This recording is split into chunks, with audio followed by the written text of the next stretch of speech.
What's up, everyone? Welcome to the 2023 review edition, jikGeek in the week, number 20. What's happening? Massive thanks for everyone, all the new subscribers, all of this year's subscribers, all of last year's subscribers. Honestly, what a year we are having for this channel. Oh, yeah, that's definitely coming in. How's it going? Let me know in the comments below. Let me know in the chat poll what you're thinking, what your thoughts are. We've had a bit of a reshuffle of the agenda today, but an absolute mammoth jikGeek in the Week podcast to wrap up this incredible year of Final Fantasy, of Game of Thrones, of HOTD, and of Marvel. It's been an absolute colossal year for content, for quality stuff. We've had some cracking trailers. We've put out some really good content, and I just want to thank you all because it's been an unbelievable year. And to top it all off, the best Christmas present I could have had was the 100 subscribers. So thank you all for getting me there. Thank you all for your love, support, and roll on 2024 because there's loads more content on the way. I've literally got a massive list of content to do for you all. So really looking forward to getting that sorted. Really looking forward to putting out some new content in the new year. But a massive thanks to you all because it's not possible without you. So with that out the way, just going to make sure everything's working correctly, and we'll get cracking. Bit of a shift in the agenda, like I said. We've got House of the Dragon, Game of Thrones stuff going on first. Then we'll roll into the Final Fantasy stuff. We've got LootGolin, special guest LootGolin, who was on the NSG character ranking video. He's going to be joining us.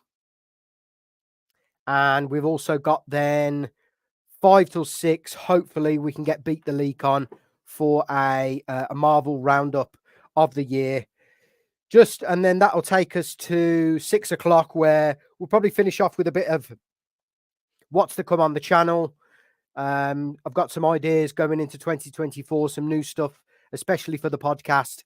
And then we'll wrap it up, probably be about 6, half 6. So if you join us in the chat, great to have you with us as always. Great that you can join us on this Sunday stream as we wrap up 2023 and look ahead to 2024. So just going to make sure everything's coming in loud and clear on the sound. Make sure things are coming in working well on the voice and on the video.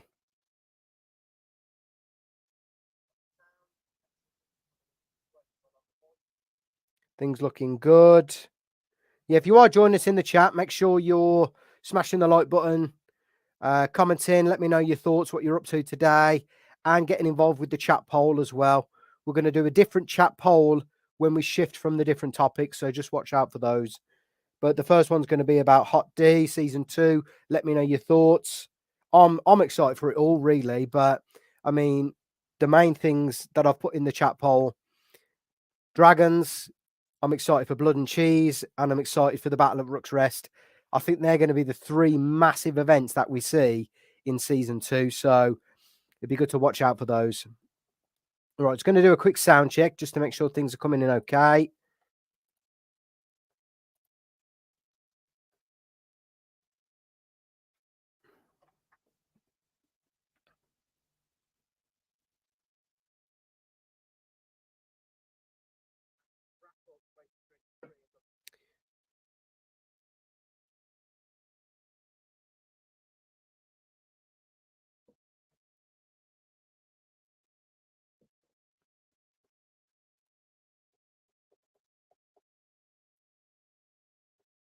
Right, that's coming in well.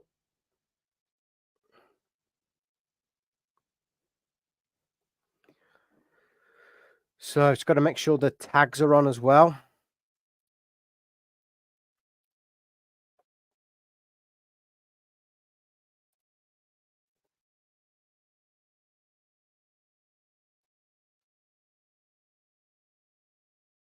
Yeah, that's all coming in. Oh, God. Okay.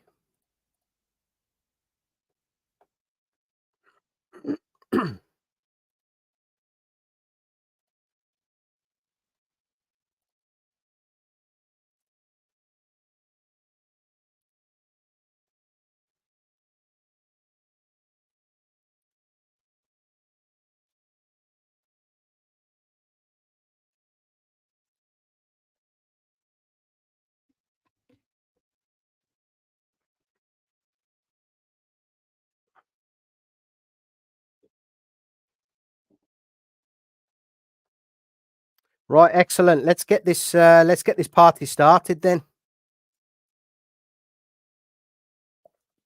We're going to start with some House of the Dragon content. We're going to recap on all of the Game of Thrones and George R.R. Martin news. In fact, let me just we might even have another reshuffle actually.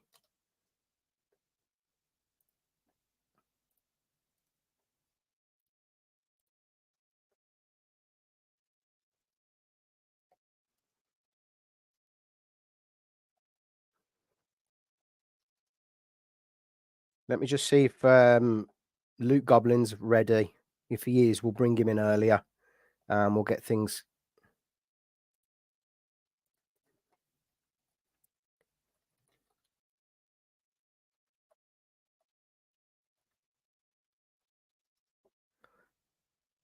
Yeah, if he's ready, we'll bring him in early. Then we'll switch it up to the Final Fantasy stuff. Just bear with me. Oh, sweet. Okay, 30 minutes. So we'll bring in Loot about 3:30 then. Nice one. Okay. Whilst we wait for LootGolin to join us, we'll crack on with some. Are you good now? Okay. Right, let's bring him in.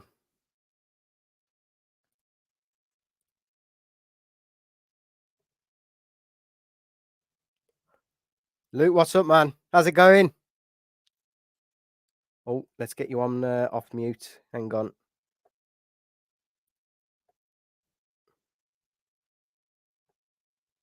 Hang on. Let's get you on. No, let's see. Let's see.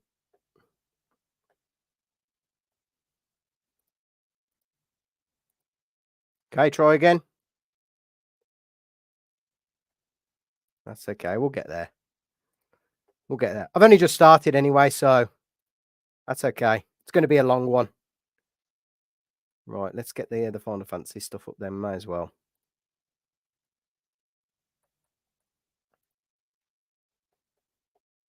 Okay, that's fine.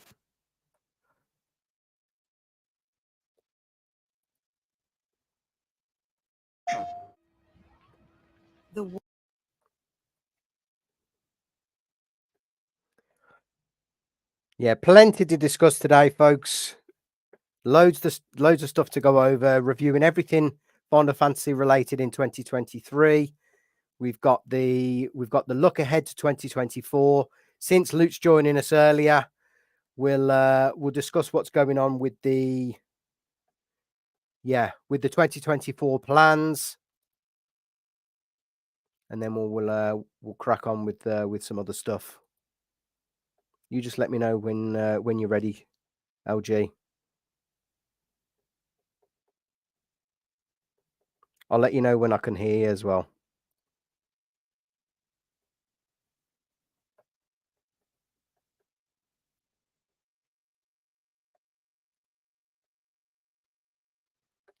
So we're going to be going through Rebirth trailer just to have a recap of it, see if there's anything that we haven't seen before. We've got the Rebirth theme song announcement trailer. We've got some discussion points to go through. Got some interesting news about the Final Fantasy X remake, just to touch on, that came out probably about 6 months ago. And then touch on about Final Fantasy 16, I think, as well, while we're here. And there's a couple of other things I want to go over.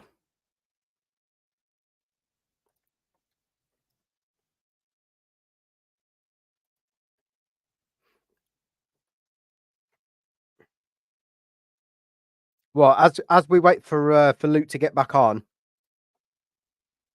that's cool. Yeah, we'll wait for Luke to get back on, and then we'll kick off with the Final Fantasy stuff. But if you join us in the chat, apologies about the slow start. Let's get that poll actually changed. So let's end that one. Let's get a new poll up as well.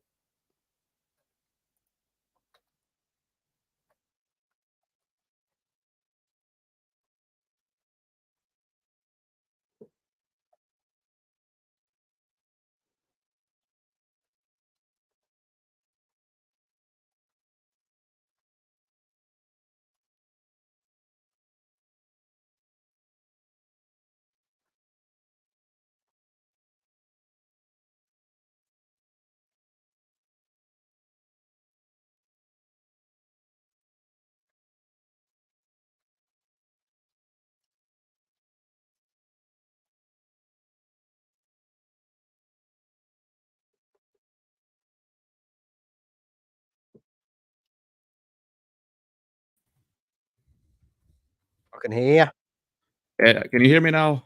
LG, what's happening, brother? How's it going? Jesus, it's been. And he's gone again.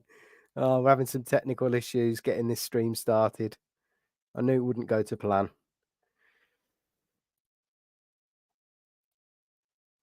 Hopefully he joins us back on.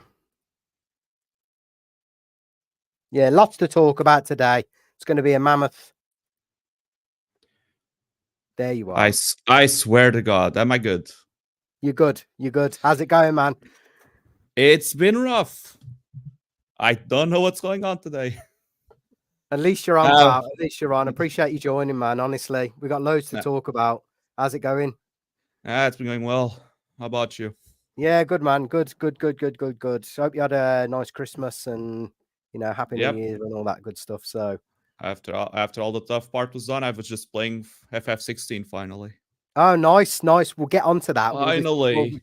We'll be talking about FF16 in a bit. It's like I knew you wanted to speak about it. Yeah, let's just shift things about then. I'm just going to quickly, probably should have done this. I'm just going to shift around the agenda on the chat because I expected. Let me just. 4 is good if you can make it. I got my mate joining at 4 for the Marvel stuff, but if we run over, we'll run over. That's fine.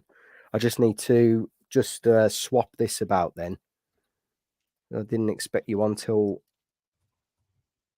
Do the Marvel part first. No, it's all good. I'm just here backstage. No, you're live center stage now, mate. Right, that's changed. Right, let's crack on with the Final Fantasy stuff then. Hold up, let me open up all the news that we got. As you told me about something that I wasn't aware of, so I had to go and search real quick.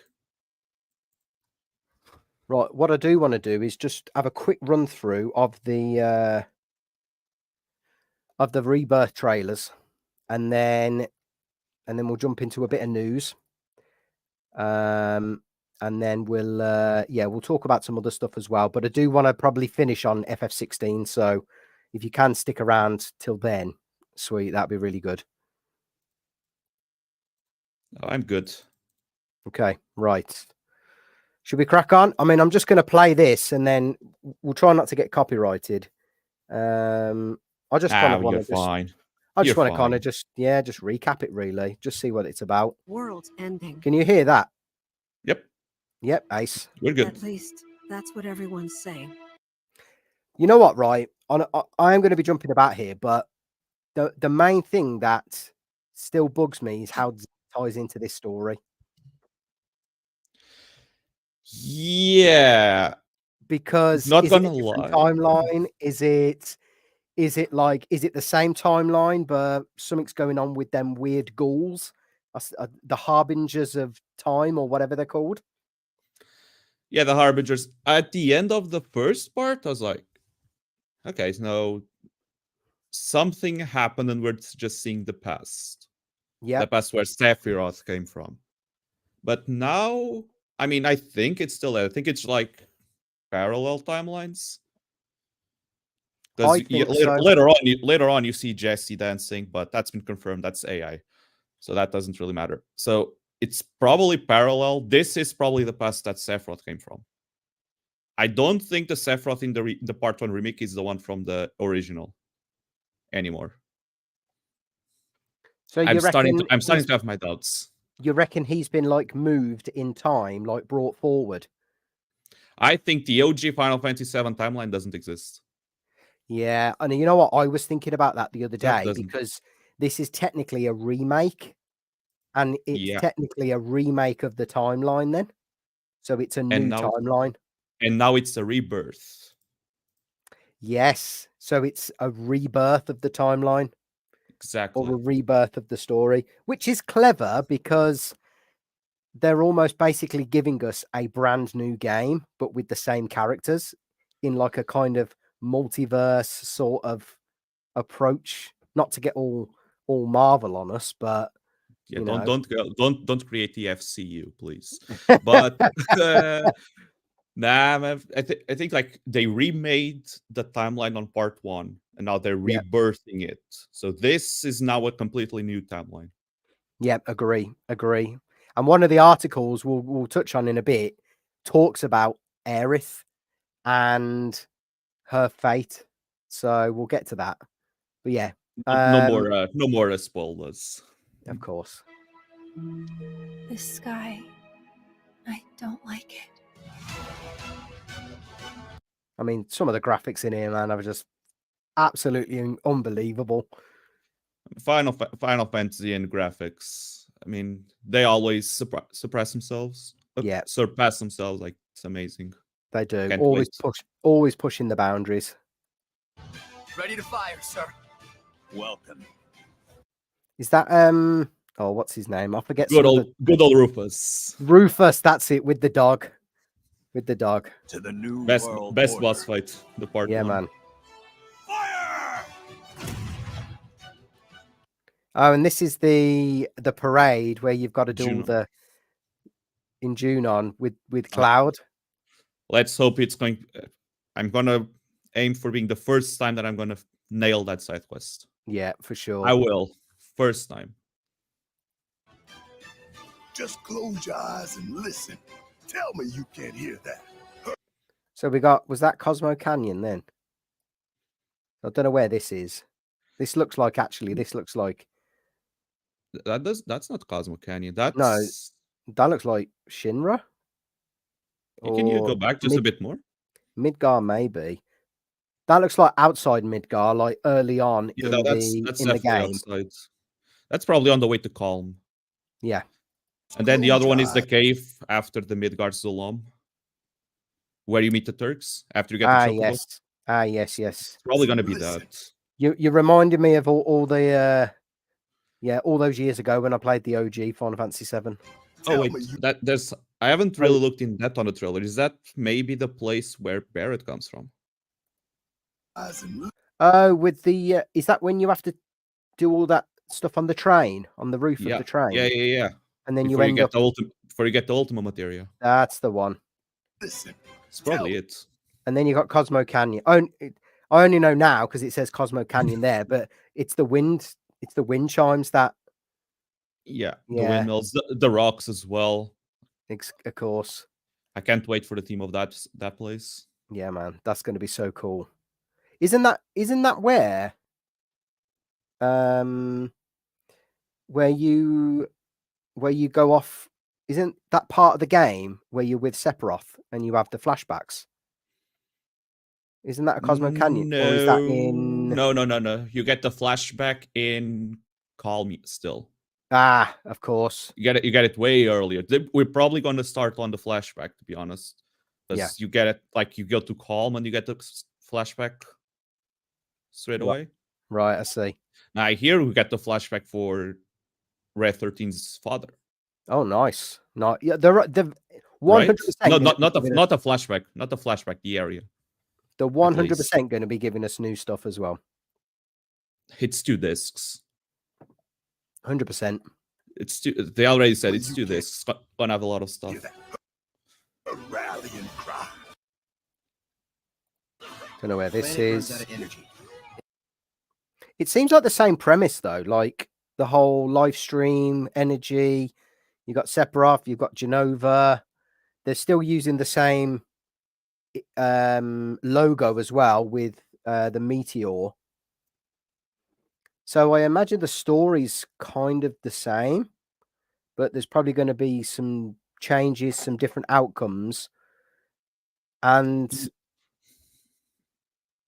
that is good and it's bad. I mean, I guess as an OG fan, I expected.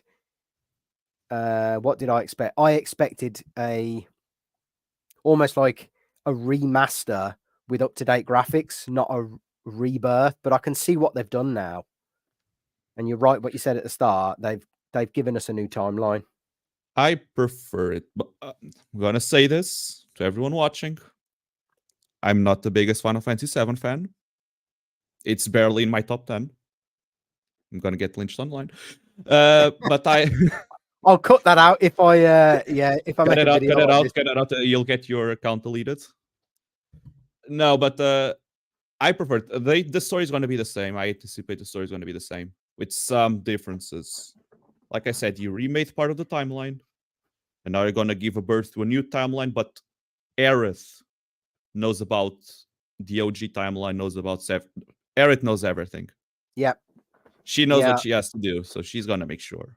I agree. What needs to happen happens, which is why we already got spoiled. Do you think Aerith knows about Zack's timeline as well? Because technically now there's three timelines. There's the Zack timeline, the OG, and this new one. I'm pretty sure she does. Okay. She knows everything. Like I said, she is. So there's Sephiroth, there's Aerith. Like this whole game is going to be Aerith versus Sephiroth. Oh, like the end game. They both know. They both know what's going on. And it's a race to see what benefits them more. And then the third part, I'm intrigued. I want to know what the third part's going to be. Well, I think we'll only know, and this is right, this is a silly statement to make, but I think we'll only know kind of what that third part end game is once we know what the fate of Aerith is. Now, not to jump the gun, but there was an article that came out the other day. There's already screenshots on that part. Never. Nomura has already spoiled us. Well, he said in one of the articles, I can't wait for players to see Aerith's fate. And I just think, are you teeing us up for exactly the same outcome? Or are you teeing us up to say we're changing things? Because it's... I mean, it even says on the article, FF7 Rebirth director is yet again teasing Aerith's inevitable fate. But is that just like a really clever play on words, or is that actually like, are we still going to get the same outcome? Because if the outcome changes, the end game changes. Surely it then becomes kind of. I think she dies. Because I don't think it's something that you can actually, because like I said, she knows what needs to happen, and her death was the catalyst for Sephiroth to be stopped. You know, holy. Yeah. Can't wait for. I think she dies and she goes to Zack's timeline. Oh, that'd be. Do you reckon she wakes up in Zack's timeline? Just, you know what? People cried when she died. Yep.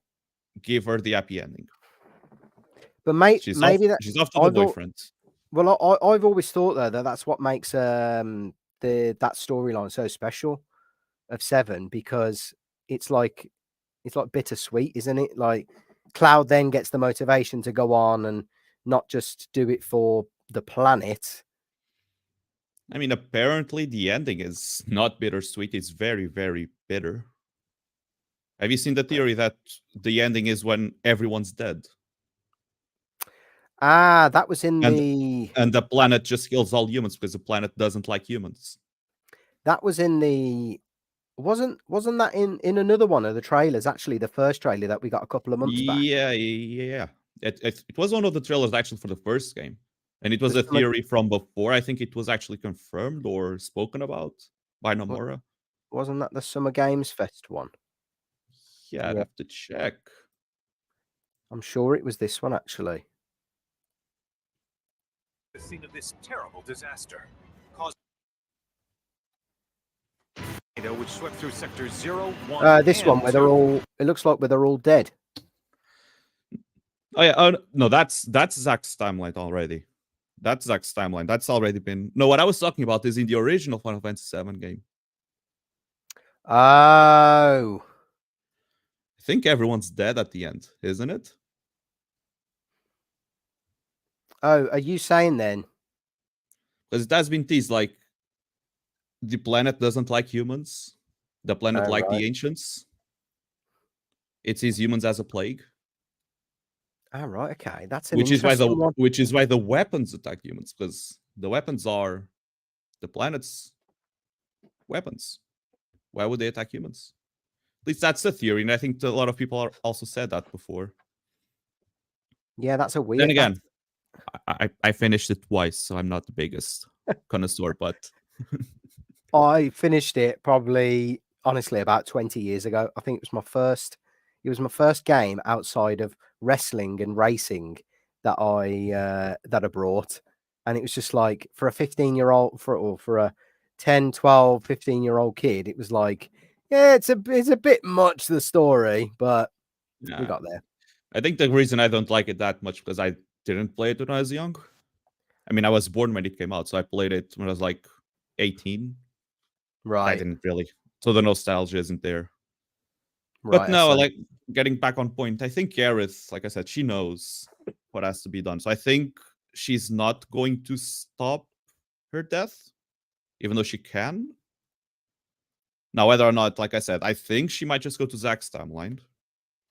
Just to tie in, the Advent Children part, because they want to tie in everything. And I don't see what the Advent Children can bring to the table. You reckon they'll tie it all up as well? Yeah, they probably want to tie up the whole Final Fantasy VII stuff. We already have some Dirge Cerberus stuff, which I'm assuming will be expanded with Lucretia. We already had the underground part, which is from First Soldier, right? Yeah. I think it's First Soldier that it's called. The underground Midgar. So yeah, I think they'll tie it up. I just don't know how they're going to tie up Advent Children. So I'm assuming that part's going to be, what they're together. Yeah. In a timeline. No, I think that's fair. I think that's fair to say. I think they are going to do some sort of like massive, like whether it's some like multi-timeline event at the end or something, or Aerith is the one that, while she can't save her own, she knows it's in good hands with Cloud. Maybe she can save the other timelines with Zack and then live happily ever after. Or maybe she doesn't, like you said. Maybe she doesn't. Maybe she just dies. You know what? I've played Kingdom Hearts, all of them. Nomura can get lost in the sauce. He just loves alternate timelines. What an ending, though, to Rebirth. Yeah. If she does die. And maybe the rebirth as well comes when she's reborn in the other timeline. She wakes up in the other timeline. Yeah. Because we know in the other timeline, everyone's dead but Biggs, right? I think that's what they showed. Isn't that what they show on here? So let's just get through the gameplay. Yeah, let's go on a bit. Am I the same as these monsters? So you got Genova, you got all the old faces. It looks great. Am I even? Yeah, that's the start of the game. Of course. Okay, we're looking for Sephiroth. Think you can find him? Oh, Kate Sith. Nice. Scottish Kate Sith. Yeah. They've done so well, man, with the creation. It looks so good. Look at him. Look at all the plushies they're gonna sell. Exactly. So you heeded the call too, did you? What are you talking about? As you can see. I like that we distinctively get like different colored chocobos as well, because that's so iconic from the mini games as well. Wait, are you telling me we can already do the chocobo side quest? Chocobo breeding? Right now? It looks like it. I mean, you've got whatever. I mean, that means that pretty much the whole world is open. Yeah. Your brothers down there are having a little get together. And whoever these are, because these guys appear at the end as well. Well, they did on another one of the trailers. I think the first trailer they do at the end. Chance of finding Sephiroth. It's probably Kadaj and stuff. I ask because I suspect there's soldiers suffering from cellular degradation. Do not. I mean, Sephiroth looks absolutely ace as well, man. Like even better than he did in the first part, yeah. In the first part, yeah, and even in Advent Children. I mean, they don't have PS4 limitations anymore. Exactly. So you know the truth. trust in me. Sephiroth!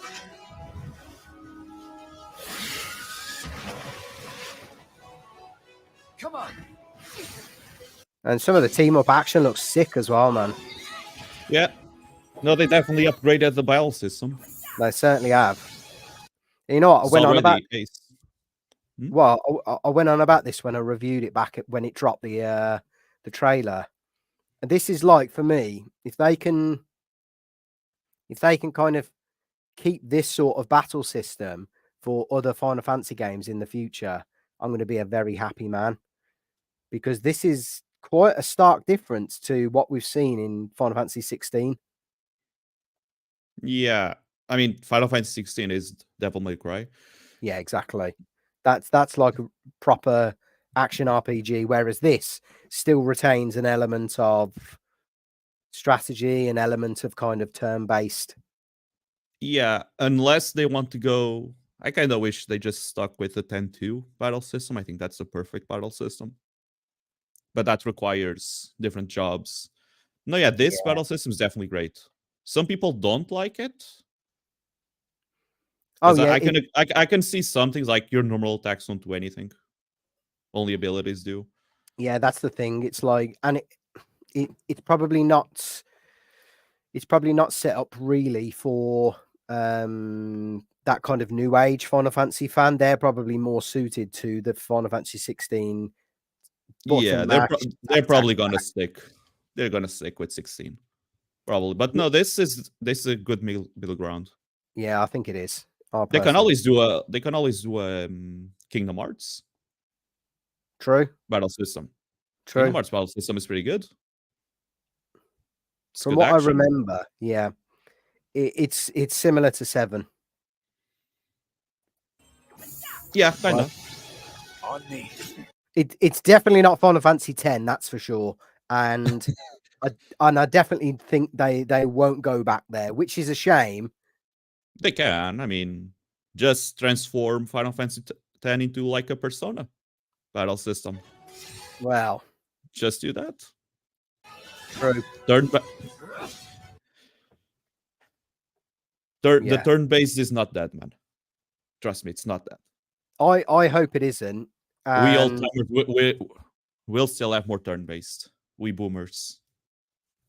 Well, you saying that, just to jump the gun. Hang on, let me find it on here. Jump all the guns. There was something I read the other day about Final Fantasy 17 potentially having a turn-based system.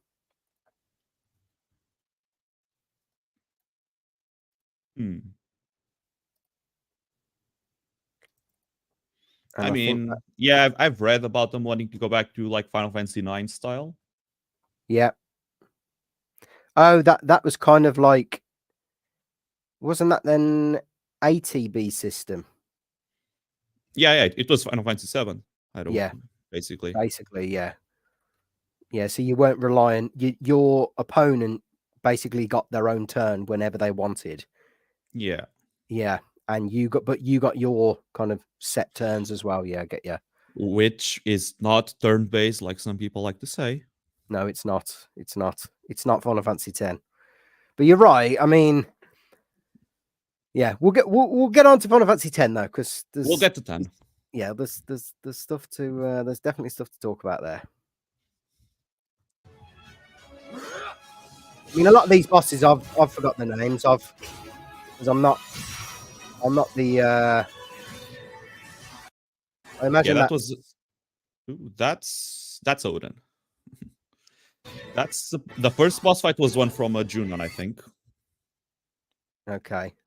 And these are just summons. And Odin looks fucking amazing. That is one of the best looking Aeons summons I've ever seen.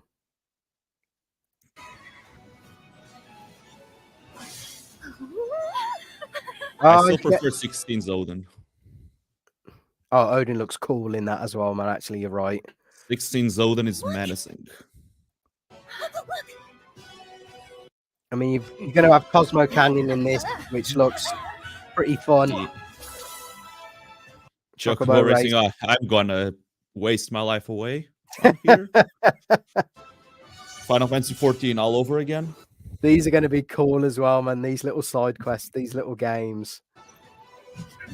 I just hope you can come back to it. Yeah, and it's not a one-time thing. I hope so.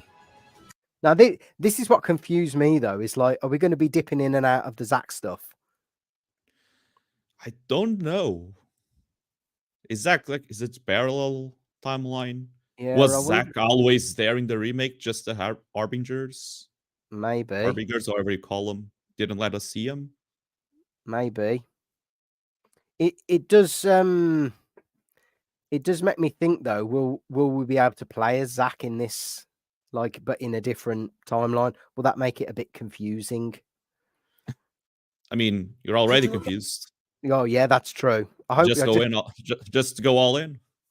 I just hope we get some answers right, because I can see why they ended remake the way they did, bringing in Sephiroth. You've got to have that big last battle with the big bad and stuff.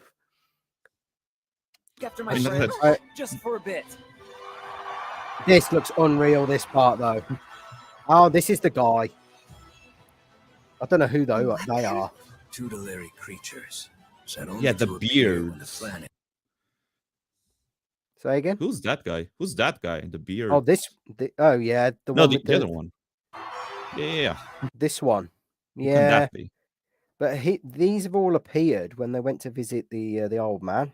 Yeah, but those are soldiers. I mean, I'm assuming it's just a soldier. Then? Is that guy? These people. Is it another Sephiroth? Maybe. Nah, can't be. Can't be. I mean, it has a brown beard. Can't be. Tutelary creatures, set only to appear when the planet is in grave danger. I want to fight that guy. We were never able to fight that guy. That's one. Sapphire weapon, right? Oh, really? Is that not the one that comes from underwater? Isn't that There's a weapon that comes from underwater and gets shot by the Junon cannon, which we just saw. Ah, right. Okay. We are never able to fight it. I forgot about that. I think that's Sapphire. Don't you? Because you get diamond weapon on the land, you get ruby weapon on the land, and then you get the emerald weapon in the water. Then you got Sapphire. Then you get Sapphire, which is also on the water, but you never fight it. It gets shot. That's what that cannon shot is. Which is already out of order, now that I think about it, because you see Sapphire on disc 2 in the OG. But Rebirth, but Rebirth is going to end on the end of disc 1.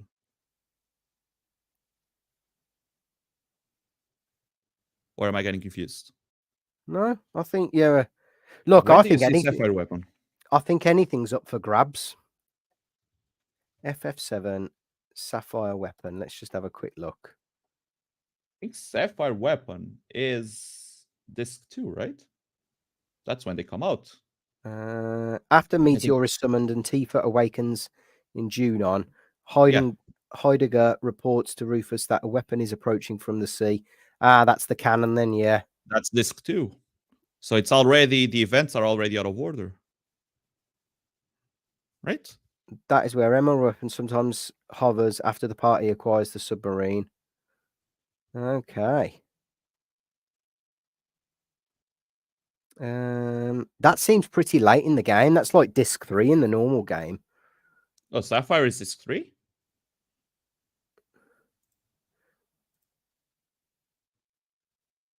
It just seems quite late. Let me see. Hold up. I think I'm just getting confused now. No, I think I'm getting confused. So the weapons appear after the temple, right? When you give Sephiroth the black materia. So I think that's still disc 1. Right. That they appear. So I might be getting confused. Whatever the case is, this is a 2-disc game that will end at the end of disc 1. Which is what are they going to do for the other 2 then? Yeah. Well, of course, then it becomes yeah, you're right, because maybe that's just all about then going up against the. Maybe that's up against Sephiroth, but maybe that's up against the planet as well. Oh, The that'd be planet. interesting. Fighting the planet. Yeah. And maybe we get loads more. Maybe we get all 7 of the weapons. Right. 7? Anyway. Hold up. Ruby. Well, it says on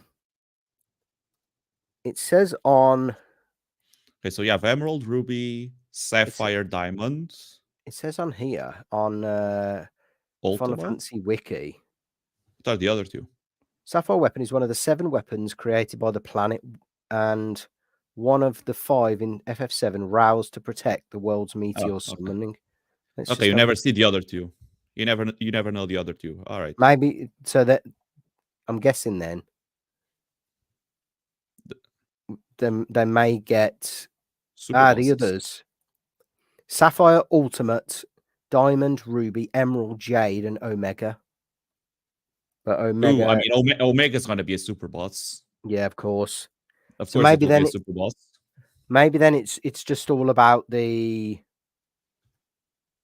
or maybe that's like a completely brand new story in number 3. Then You're probably right. You might even fight them now. Like we have 2 discs. Like they have a lot of content. We might just go against the weapons now. yeah, that's true. Or a couple of them, like cherry picked a couple of them. You fight Jade Weapon in Before Crisis, apparently. Huh. So yeah, then it's definitely appearing because they're going to tie in stuff from that game as well. Okay, so we get Sapphire weapon. We have to get Sapphire weapon. Danger. Come on. Who else do we get though? LG, but my man Who dares disturb my slumber? The best boy. It's upon who looks. I mean, when I reacted to this when it came out, I was just flipping my lid. Even the back of him looks good. Telling you, He just looks good. hyped. I'm hyped for this. I want to see his transformations. Yes. It's upon us. The reunion. When worlds merge. Oh, when worlds merge. What's all that about? I didn't clock that the first time I watched this. When worlds merge, does that mean about when timelines merge, maybe? Well, now, I actually didn't catch that either. Worlds merge. Zack's timeline merging. Yeah, Zack's timeline, the OG timeline, this timeline. Which is why Aerith is gonna die to prevent it. Or which is why she lives in order to merge them. We need to make a bet. I think we should. I think if you're watching in the chat, let me know. Let me know. Yeah, let me know your thoughts. Does Aerith live? Does Aerith die? I need to get a name right as well. Just type Aerith. There we go. Where are we? There we are. Does Aerith live or die in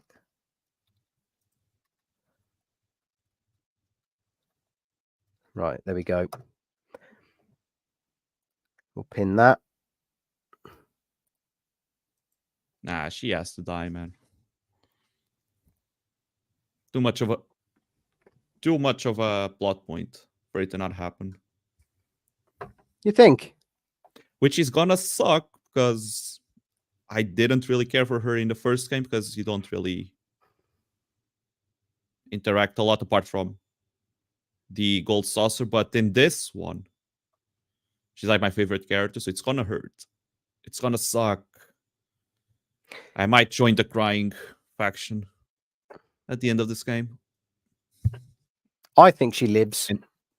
I've got this feeling she lives, and it's something to, or she lives in another timeline. Like I said, she dies in hours and goes back to Zack's. Yeah, something like that. I think that's what's gonna happen. Yeah, she's gonna die to prevent the merger, from them to merge, and she'll just awaken Zack's timeline. Just give her that happy ending. I think she deserves it. She's done enough. both her and Zach. I mean, come on. I just played Crisis Core finally. Yep. Like at the start of this year. My man Zach got done so dirty. They both deserve it. Just let them. Sucks that Jesse's dead, but at least Big's alive as well. So I'm sure in the other Rebirth trailer, it looks like he's alive in Zach's timeline. yeah, Big's alive in Zach's timeline, but Jesse's dead. I'm sure they were alive in. Let's get to the other. Yeah, I think that they showed some pictures, right? To the end of this trailer, just to check, because I haven't seen this trailer yet. I've only seen the other one. Right, this one's done. No, that's done. And of course, I'm not going to pre-order anything. No, of course not, unless they give you like mad stuff. Can you hear this one? Yep. I'm feeling every single bullet. Their ire manifests once more. Do not underestimate this foe. Your foe. Oh, I haven't watched this one, LG. He looks the so eyes. good. The eyes in Cosmo Canyon. Good. Is about to transform. He has to transform. Looks so cool, man.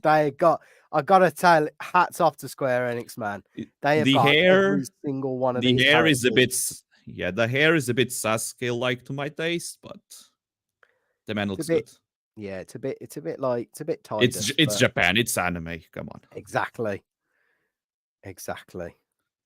Gotta love a bit of an anime. Oh. Sephiroth. What am I supposed to do? There we go. Yeah. Big's alive. Oh, I thought that was supposed to. Oh, of course. This is Big's. Wedge is the other one, right? Runs out, I get him. I get him confused. Wait, Wedge is the other one, the funny one. Yeah, Big's this one is, yeah. Yeah, this one's Big's. Yeah. Wedge. Mine doesn't. I'm the only one who gets a pass. Yeah, see? So everyone's all of that. Dead. So this stuff, this scene on this trailer is clearly then from Zach's timeline. Yeah, it's the plate coming down. In Zach's timeline, the plate comes down. Yeah. Why Biggs is alive? And this Biggs one was there. Yeah. Sometimes I don't know who I am. But again, we see Jesse's gloves on the end of part 1. And Wedge was not in the plate coming down. So what happened to Wedge?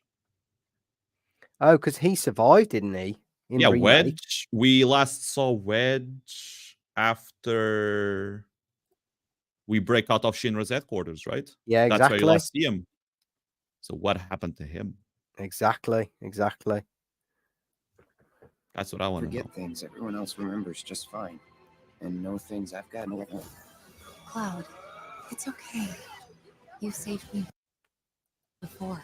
Now it's my turn. Yeah, group attacks. Is it you, or is it the pooch? He looks new. He's a new guy. Is a Dino? What's his name? Not Dino. The one from Gold Saucer. Denzel. No, not okay. No, I thought it might be Dine, but it's not Dine. Dio? No, we've seen Dio. He might be new. He looks new. Let's get rid of that. Back to this. I'm just messing with you. That there is our man. When fate sets us. No, I think I know who that is. No, that's Dio. That's Dio. I think you see this guy before when you get captured when you enter the Gold Saucer the first time, or not captured when you're in those slums. I think that's one of those characters. So they're just making a bit more of a song and dance with him. Yeah, I don't know if he's named or not. Oh, right, okay. Let's see. Is our man. Oh, they don't have any character names. Yeah, no, they're not. When fate sets us a challenge. What's this guy's name again? That's Dio. Yeah. That's the gym guy, basically. Gold Saucer. Yes. The owner of it all, yeah. Isn't that the one that makes Cloud? Oh no, that's a different guy. No, that's Andrea. That's Andrea. That's the We one. must rise to meet it. Are you ready to Yeah, you meet this guy before you do a chocobo race, pretty much. rumble? Eric, is there anything? Oh, let's just Yeah, I mean, you just saw that image, right? You saw the thumbnail. exactly. Or is it the pooch? Sorry, just some. Here is our man. When fate sets us a challenge, we must rise to meet it. Are you ready to rumble? Eric, is there? Oh, we got Sid. Yes. And there looks great. I'm worried if he's gonna be toned down though. Oh, because he's a bit like macho in FF7, isn't he? Listen to his lines. Is there anything I can do for you? I want to help. Man's too polite. I don't think the voice suits him. Is that Gaia? That's Titan. Titan, sorry. And Phoenix. Oh, that's a good shot. And Phoenix looks that's a wallpaper right there. That looks man, that looks sick. Well, that looked like Icon versus Icon. 16 again. Yeah, exactly. Phoenix versus Garuda. That's probably That Bahamut. Or a different type of Bahamut. Fenrir? Nah, that has to be all Bahamut. sorts of. Yeah, that So has what to be did you Bahamut. get? What did you get in the original? You got Bahamut 0. Type Bahamut type something. Yeah. Maybe that's a different Neo Bahamut. Neo Bahamut, that's the one. You get like that has a Neo kind of vibe to it. Doesn't more metallic and stuff. Agree. More machine-like. That looks cool as hell, man. Yeah. Look at me. Now everything looks cool. You think I want Marlene to see what her father's become? Promise. This is weird as well, man. How on earth is this is weird? Unless turns out Marlene is some sort of ancient as well. Marlene also knows. Remember Aerith's segment with her? Where she pretty much showed. I mean, they don't say that she shows everything, but speculated that she shows her everything. So she might not be an ancient, but she knows about all of the timey-wimey stuff. Yeah, I mean, she might have some ancient blood. Good. We only know her father. We only know her dad. That's true. It's not to tell. When she wakes up, a scary man is gonna kill her. Oh, there you go. Foreshadow. I think I win the bet. She's gonna wake up in Zack's timeline.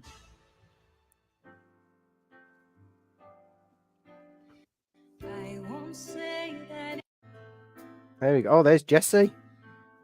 But in how on earth is Jesse alive? Let me get the shot. That apparently has been. It's confirmed that it's AI. It's confirmed that this is not Jesse. Oh, right, okay. Or at least they said that it's not Jesse. It just looks like Jesse. Yeah. Who's that fella in the background as well? Looks like Vincent? No, that's Barrett. Look at the gun on his arm. Oh, yeah. It's Barrett in disguise. Oh, yeah. This is the theater. Yeah, that's Barrett in disguise. Look at Red 13 as well. Oh, yeah. He's in costume, yeah. Black 13 now.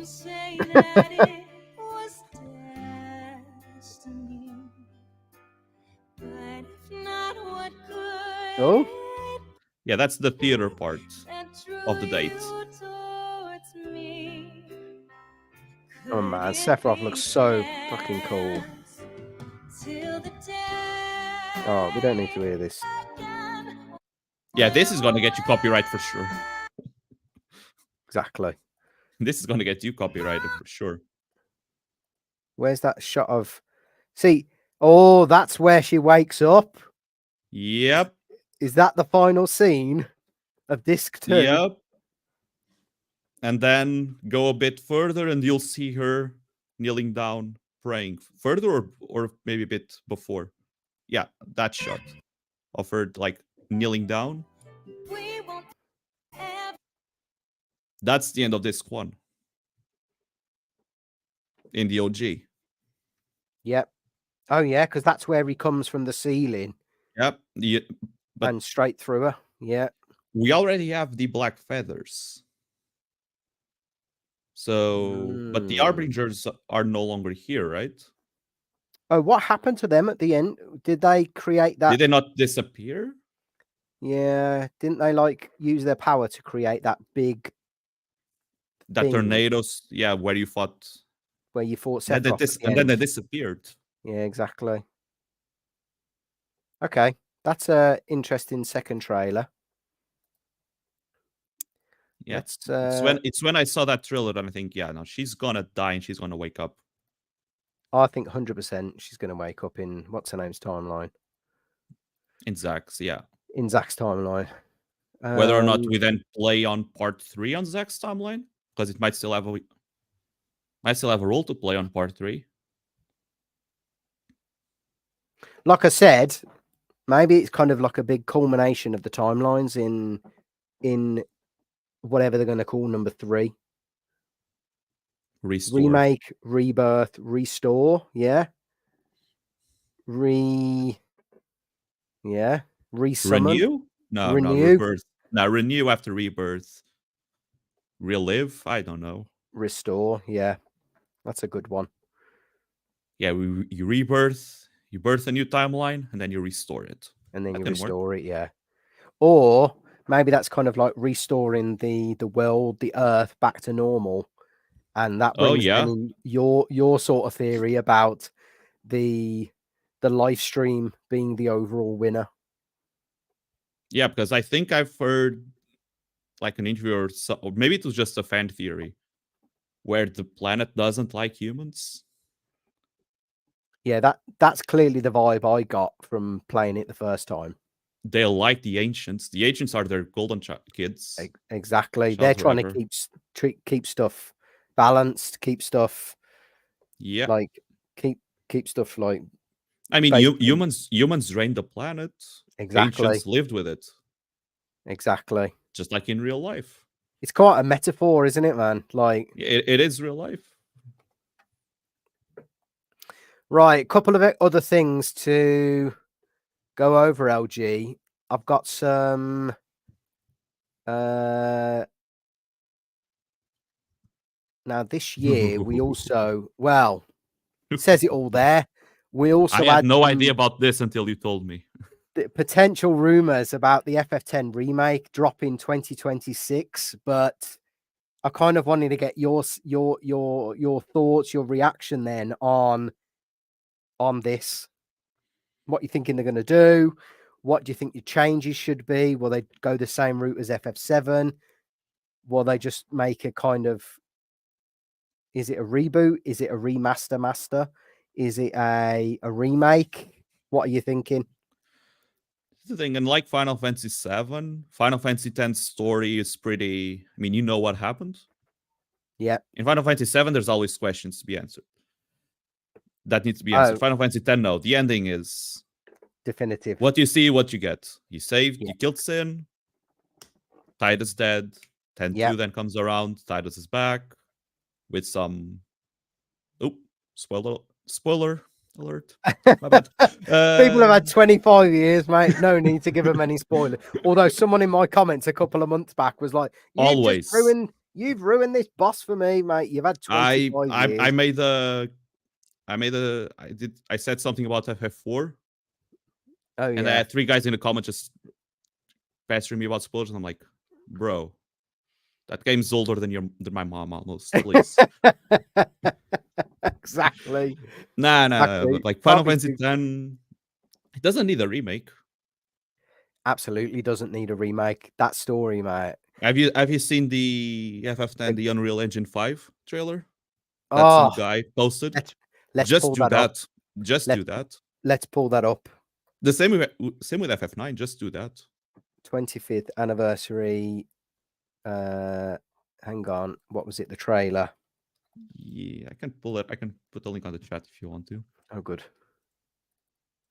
I think you just type FF10 Unreal Engine 5. I think that should work. Here we go. Here we go. I got it here if you want to. Oh, nice one. Thanks. If you already have it, go on. Right, let's share this. Maximize. Is that the one? Probably. This is the There's one like when the airship comes across. Yeah, there's like so many. There's one that just shows you Besaid. Nah, that's pretty much the one.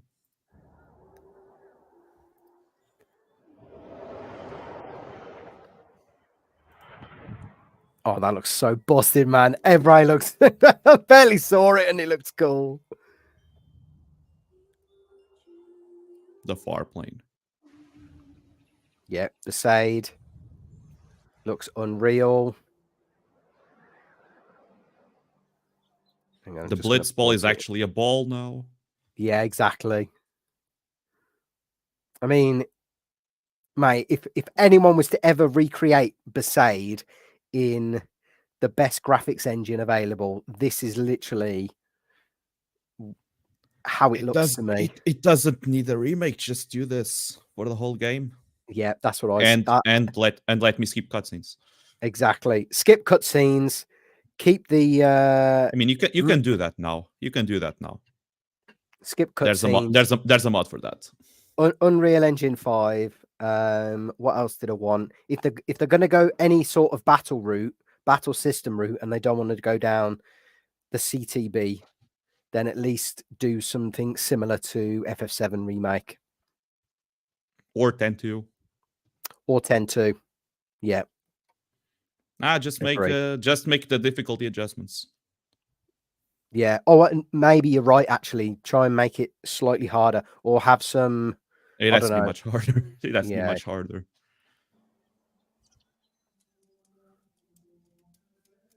Yeah, look at this. Oh, the dog that ate an overdrive. Exactly. Yeah, Xanarkand looks a bit weird, but it's a fan-made thing. So Jesus, man, Auron looks so good. Isn't this before you get Spherimorph? Yeah, where you see the Auron's, not Auron's, Jack Sphere. The Jack Sphere, yeah, it fights Spherimorph, yeah. Oh, oh man, look at that. Look at that. That looks cool. You got the shops in the corner. Mm-hmm. What do you reckon about monster encounters? Do you reckon they should be open world like they were in like FF13, FF7 Remake? If they do an actual remake, sure. But the areas of the game, like, I think they're too linear for you to do that. Let's be real. Honestly, just keep it random and tone down the random encounter spawn rate. I think that's fine. Oh, you think? Yeah, I think that's fine. You can't do all. I mean, unless they do an actual like full-on remake. Of course, I don't think they actually need to change a lot. I don't think. I mean, if they literally just do this, you got the Oasis in Beacon now. Yeah. Even the save sphere looks cool, man. Yeah, it's a bit. It needed to be a bit more shiny, but apart from that, now that looks cool. That looks if they ever do a remake, I want to play in Xanarkand. In the war. Like 100%. You're right. They need to do something. Like I don't care much for like a lot of people want Jack, Vraska, and Auron, their pilgrimage. You know what happens. Exactly. I think we've seen enough of that. Yeah, they go to each temple, they get their Aeons, they get to Xanarkand, and whatever happens, happens. What we don't see through the spheres, though, is the whole final summoning thing, which would be cool to see. That would be cool to see, yeah. Yeah, like Jet getting sacrifice. Yeah. Give us an extra sphere. Exactly. An extra. We have one Vraska sphere. Give us two. Yeah, exactly. Though, I mean, who'd be recording? That's the thing. That's true. Maybe let Oren. Just never explained. Did Oren see Jack sacrifice himself before he confronted Unalaska, or was it after? I don't think he did. I think he let them go off, and I think that's what he regrets him not doing it, but B, I think he also regrets the fact that it kills them both, and it Let him stop see looking. it. Let him see it then. Maybe so. And then he confronts Unalaska, and then he shows us the memories, like he did in Xanarkand. That'd actually be a really good way of so we can see a final summoning. For sure. And they are no longer afraid of going mature. If you played 16, they're not afraid. So true. They can show us that. Oh, that looks cool. Monster Arena. I didn't forgot about this bit. Yeah, it's because it's completely different. So it was at first when I saw it, I was not sure what that was, and then I saw the dragon. What's that? Oh, that's the Moonflow. That's the shoe puff. And the shoe puff, yeah. And that's them too. Oh yeah, that's weird. Yeah, oh, wow. like I said, this is fan made. Yeah, the cavern. It is. They've done a pretty bloody good job, though. If they do a remake, when we have to use Yojimbo, I want to see the stack of cash. Yes, exactly. And him like pocketing it. GS Ganos, was that? Yeah, I think so. Yeah. Oh, cool. Ifrit. Oh, they've even got the thing in the background. I'm annoying. Haha.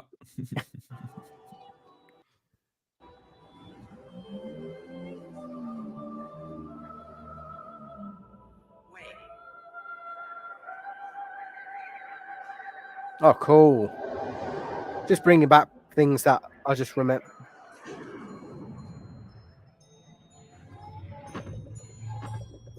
Hello, Omega. Was that Omega? That has to be Omega. That has to be Omega. Yeah, for sure. Kamari against the brothers.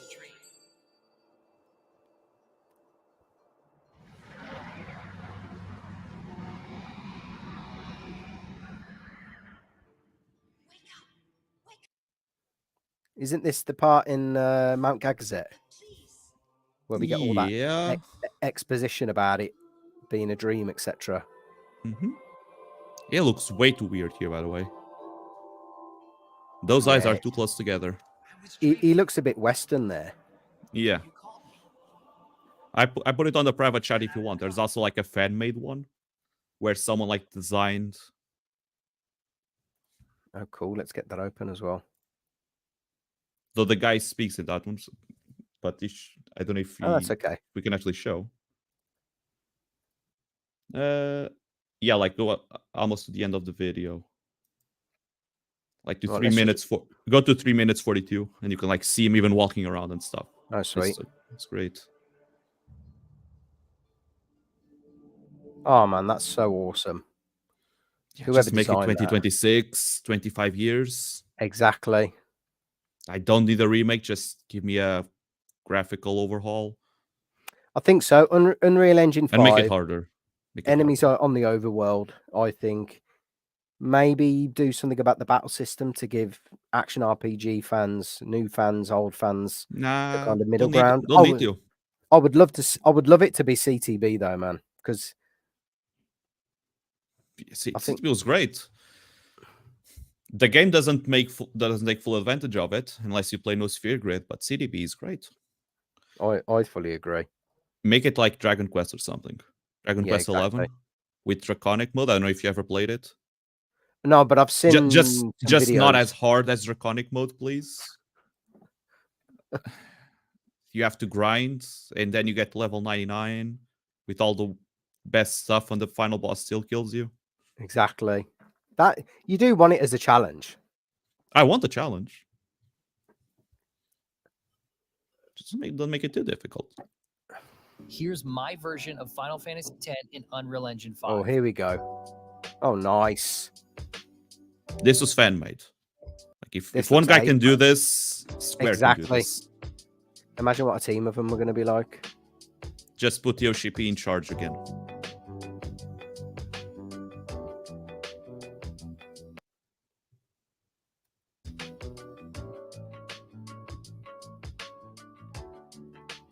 That's really nicely done. Yeah. Now imagine this with the graphics you saw in the previous video.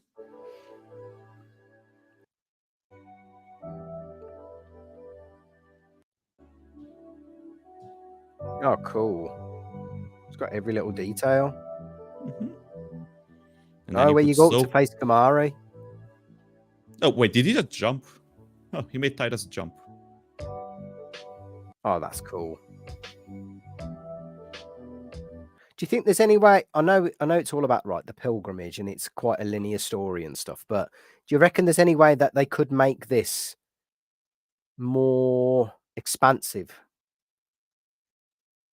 Yeah, you put 10-2, and you play as Len and Shuyan at the start. Oh, I like that. Or have some sort of Zanakan See the backstory. war. See the war. The war, yeah. The See it all war. go down. I think so. See how Yevon came about. Like, see Yevon before he became a mosquito. That's one thing I think they should change as well, which is actually make Yevon a boss. An actual boss. Let me know in the comments. Maybe like if you do some things in the game, Yevon is actually a boss. Yeah, right. Like, power it up. Like power if you get all, or don't power it up.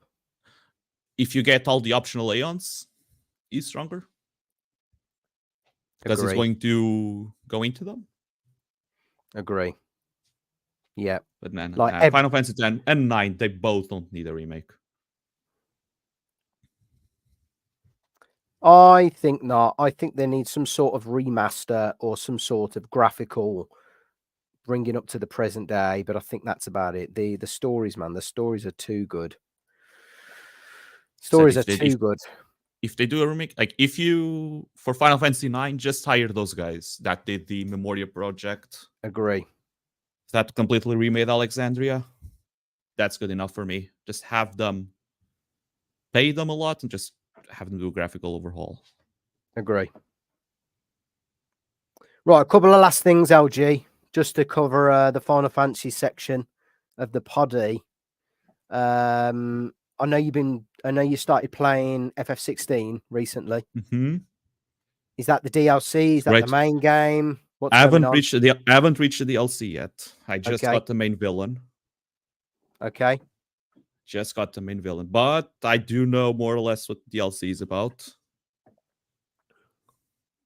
I don't know if you played it. Have you played it?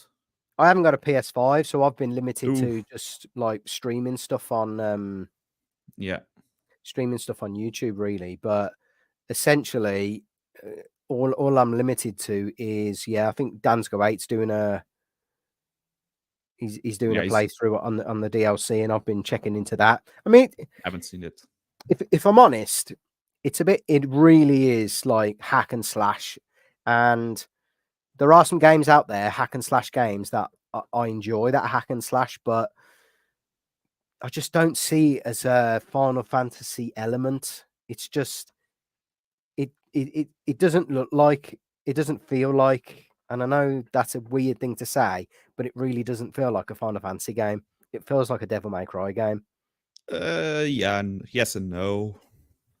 Like the plot part of people being able to use magic, only a select people. Yep. Like that's fine for Final Fantasy for me. The combat, it's a bit too Devil May Cry. I agree. It does have some strategy, like the different icons and stuff. Yep. But no, I mean, we already knew it was going to happen. 17 is probably going to be the same. Because not a lot of people like a lot of people didn't like Final Fantasy VII's. Even though it was already pretty much all action, they did not like the battle system because they feel like it's too slow. Yeah. Like gamers these days, they want fast action. Now. Like they want fast action. They sort of I enjoy 16's combat. It's way too slow at the start.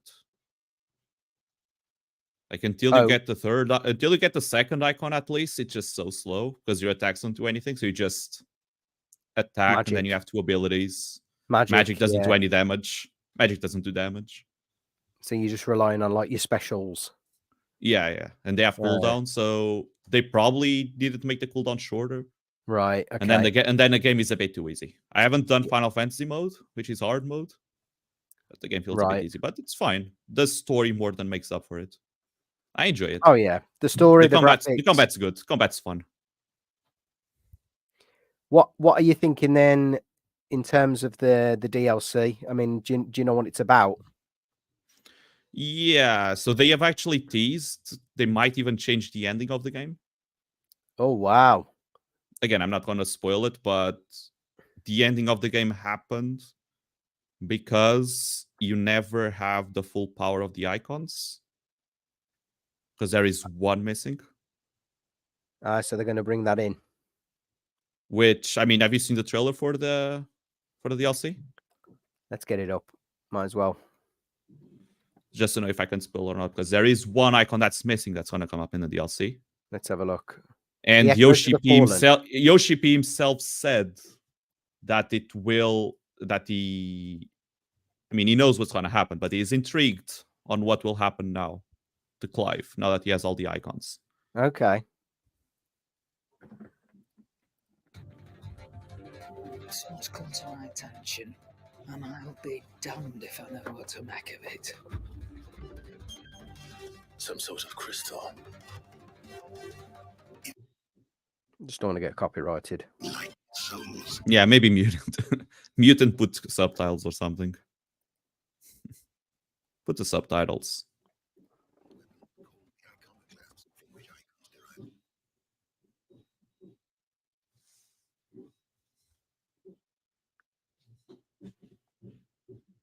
Nah. Oh, some buffering. Being too slow. Oh, that look proper cool. Yep. That's a new area. So you just tell me when this new icon appears. Is that it? Oh. I mean, you'll know when he appears. Oh, right, okay. It's on the Rising Tide DLC. It hasn't come out yet, so I don't know if this one shows. No, it should. Yeah, that's Omega. Hello, oh, Omega. Wow. Oh, yes. They've done that well. There he is. Apparently, that's a hard fight, according to what people say. They've done that. He looks cool. Yeah. Now, you couldn't hear it, but you're actually going to Mysidia from Final Fantasy IV. Oh, nice. Is that a Tonberry then? Yep, the first Tonberry of the game. Oh, nice. Tonberry King. Yeah. And there he is. Oh, Leviathan. Yeah. You hear about Leviathan in the game? Yeah. It's called the Lost Icon, but you never actually have it. So that's the icon we don't have. Ah, the Rising Tide. So I want to know what's gonna happen now that we have all the icons. That's clever. Now I want to know what's gonna happen. Very clever. I mean, I'm annoyed that it didn't come up because they said that there was going to be no DLC, so this should have been in the game, but you know what? It's an extra $20 we're going to have to pay. Well, exactly. That's the price. That's the price. It is. You can pay it. I can watch it, and you can come on one of these, and you can review it for me.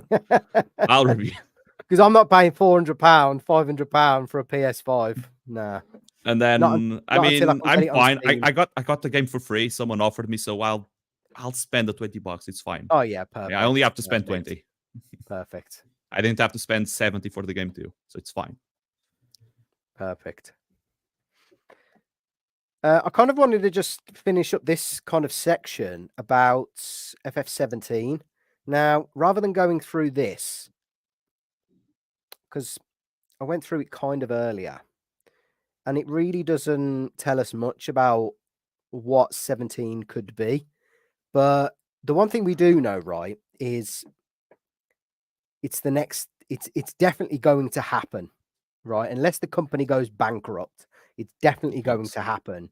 So based on everything that's going on, based on FF7, that kind of new trilogy, what we've seen from FF16, maybe what we've seen from the new stuff in FF14, because I know you're close to that as well.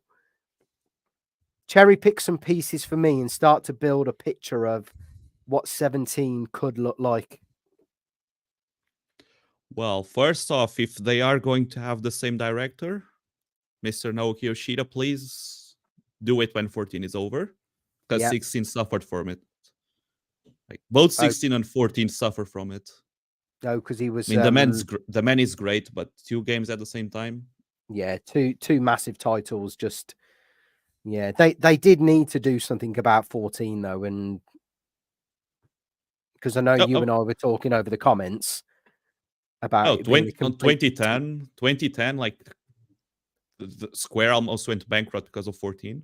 Exactly. And now 14 is the only thing that's making them profitable. It's the only thing that's bringing them money. And that's because of Shadowbringers, and Walker was great, 6.0, and then the patches suffered from it because, you know, the director wasn't here.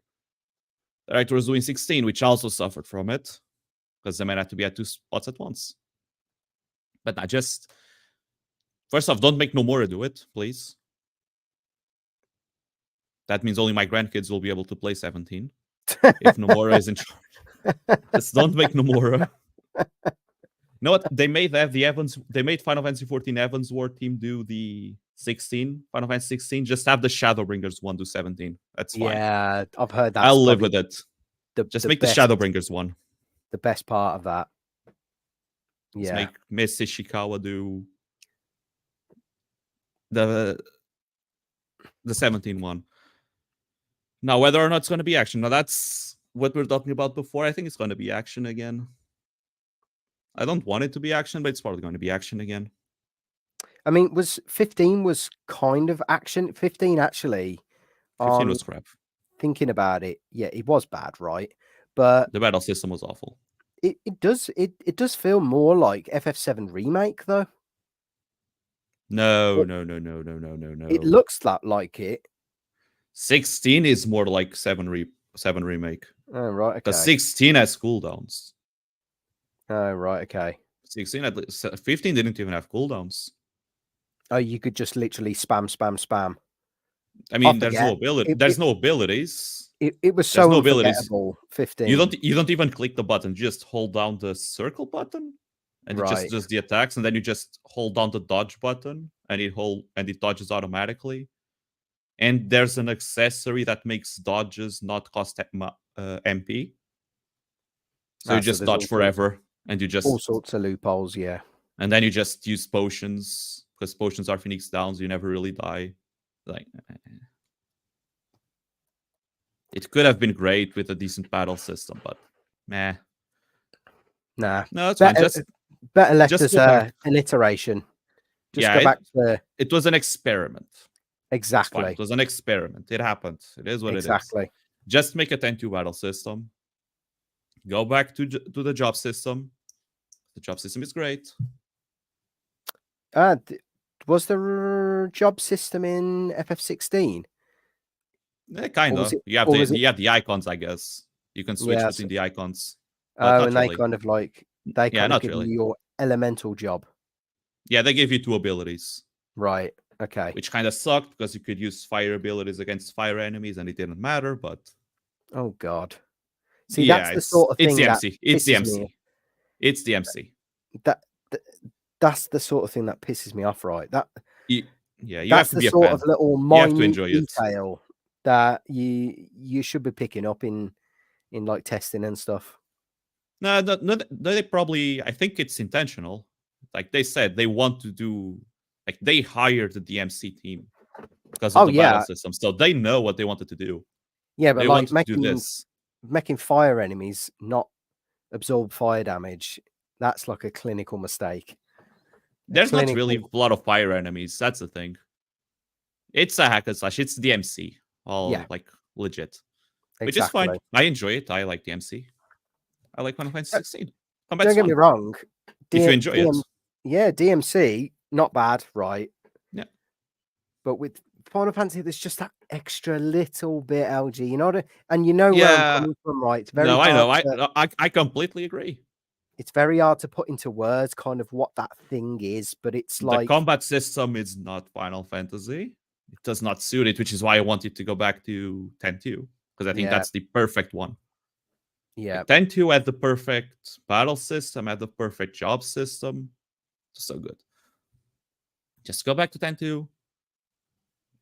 F10-2's combat with 16 stories. 16 stories, great. That wouldn't be bad. And the graphics That- look good. Although I think they should go heavy into Unreal 5, Engine 5. Yeah, and please make sure that it's more optimized, because the PS5 cannot handle Final Fantasy 16. Exactly. Like, I'm scared. I'm not gonna get 16 on my computer because my computer would blow up if I try to play it. Yeah. Like, PS5 cannot handle it. Wasn't it only PS5 from release as well? Yeah. It's still only exclusive to PS5. Though they already said that they're going to start working on the PC version. But they can only start doing it in January, because that's when the 6 months exclusivity ends. Ah, I see. So they're Like going to start working on the it now. embargo sort of thing, right? Yeah, that's the exclusivity thing, yeah. They're 6 months exclusive. Which is probably just like the remake and the Rebirth is going to be. Yeah, that's true. That's true. That's fine. It's going to be fun. Just get a decent battle system. Or if you're going to keep betting on the battle system of 16, just make sure that the story is at least as good as this one. I think, yeah, story needs to be on point. A good story goes a long way. It does. It does. And I think that's where kind of FF7 in the OG FF7 really hit home. Because, you know, yeah, the graphics for the time were good, but they're great. That's where it shines, man, is the story. The story was incredible. Man, I hear that all the time. I don't know why. I never really enjoyed it. I think you know what? I think it's because it's probably maybe because I was so. Well, one, it's probably on reflection when I'm older. I appreciate the story of FF7 a lot more, and there's no. It reminds. It's very much like FF10. Like, yeah, there were a couple of plot holes, like a couple of questions here and there, and like what happens at the end, but you can kind of see where the story ends. It's very definitive. Like with 8. With 8, I still don't know what happened in 8. Exactly. At the end. Exactly. I can't actually remember FF9's ending, and I think that's the problem. No, it's not. It's 9's ending is great. No, 9's ending is great. Right. It's not as memorable because it's a happy ending. It's a definitive happy ending. Right. Okay. I think I skipped 9. You know, which I have no problem. Oh, you would play it? No, you're I think missing I out. did. I think you're missing out. Play it. I think I skipped. I think by the time I'd finished 7, 10 was out, and I was just so engrossed in 10. It was like, why play 9? Why play? You know, I think I was going through 8 at the time. Me and my brother were playing 8 because we'd just finished 7, and by the time 9 was out and we had the time, 10 was already out. So, and I was like, every piece of my time went into that game. Yeah, I think I actually don't like 7 that much because of the fan base, because they're so annoying and they overhype the crap out of it. So when I played, I was like, it's all right. I mean, it's good. It barely fits in my top 10. I can admit that it's better than a lot of games in there. I just don't care for it that much. That's the thing, man. I prefer 8 over 7. That's the thing. Like, no one does, but I do. 8's got its strengths. I do agree. 8 has got its strengths. 8 I think just needs to be fixed. A couple of things on the battle part, and I think everyone complains. Oh, 8 is a broken mess. I mean, have you played 7? Well, exactly. Have you played? Have you seen the materia system? Have you played 10? Have you played any Final Fantasy?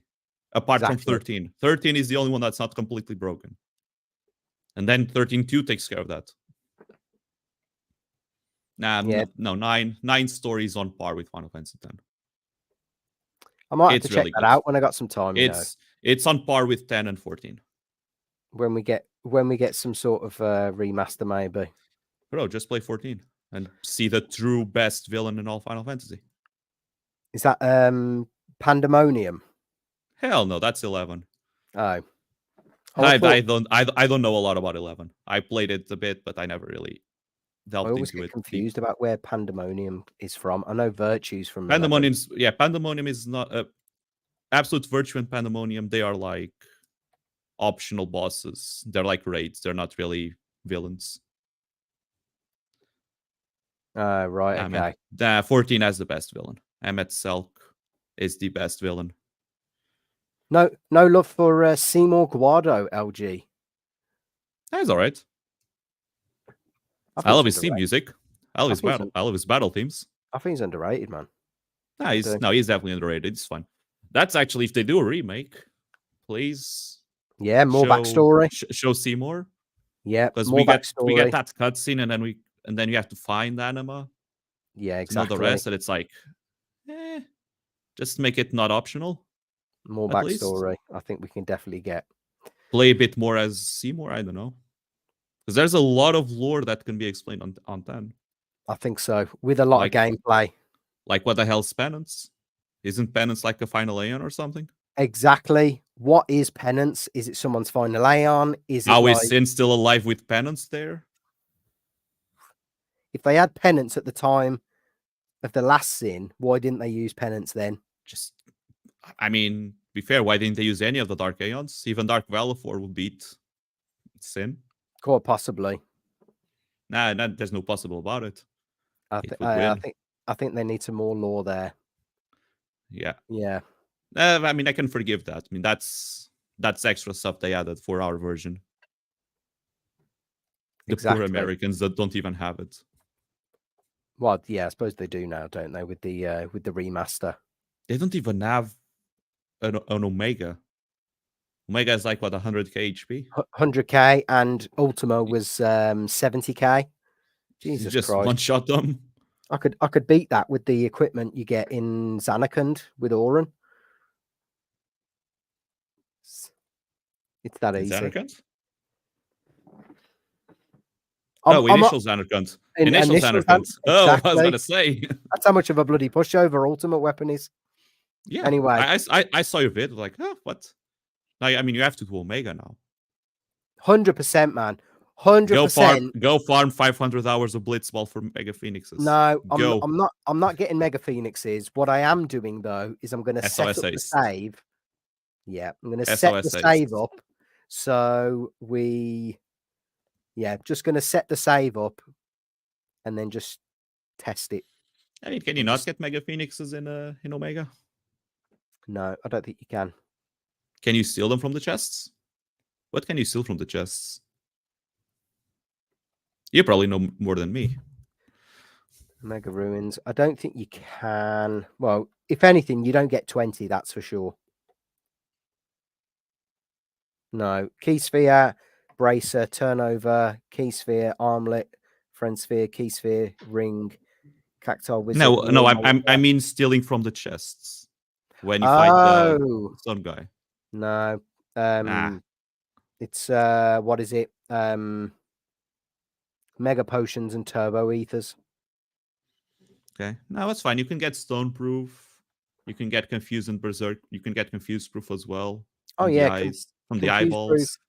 You can get you can steal a stamina tonic to get plus 30% health for Auron. And what I found out the other day is you'll have 5 elixirs by the time you get to the Via Purifico. So I think you do anyway. I think probably on my save probably if you might have to overkill the boss in Luca for it. Yeah. You probably have to overkill the boss in Luca for it. So that gives you plus 20% health. Yeah. Plus 30, plus 20, plus... The plus 20% magic defense actually comes from a drop from the spirit. They drop it. What do you need to... I don't even know what you need to customize it. You need 1 white magic sphere, which you can't get at that point. Oh, yeah, you can only get it in the Via Purifico. Exactly. And that sucks. What was the last one? Oh, the last one would have been... The last one would have been Auto Phoenix, but you can't get that. So I think I'm going to go. You don't need Auto Phoenix for Auron. I think I'm probably going to go with auto potion because you can get that from stealing. Stone proof probably. Well, I was looking at your run through of the battle, and I was looking through that Garland the Great who had done it years back, and he didn't have stone proof on Oran. I don't even remember what I had on Oran anymore. It's been so long. He didn't have stone proof. He had auto Phoenix, magic 20, HP plus 50. And honestly, don't go for auto potion. My recommendation would actually be SOS haste, because you're gonna need it. If you don't have auto potion, you're gonna need Oran to be in a haste after the Shimmering Rain. Theoretically, though, he will survive all attacks. Except for Nova. And I'm sure in your video and in Garland the Great's video, they use Hyper Mighty Guard. That's the thing. Can you actually use Hyper Mighty Guard? You can, because you can Healing Springs, and you can steal Gambler's Spirits from Omega itself. Oh yeah, you can steal. You can also steal Door from Tomorrow from Ultima. Exactly, and you've obviously got Lunar Curtains then to mix. Yeah, so you also have you also have Trio already. Exactly. It's crazy, man. It's crazy. There's a lot of stuff you can get that early in the game. Man, I have to do it now. I have to do it now.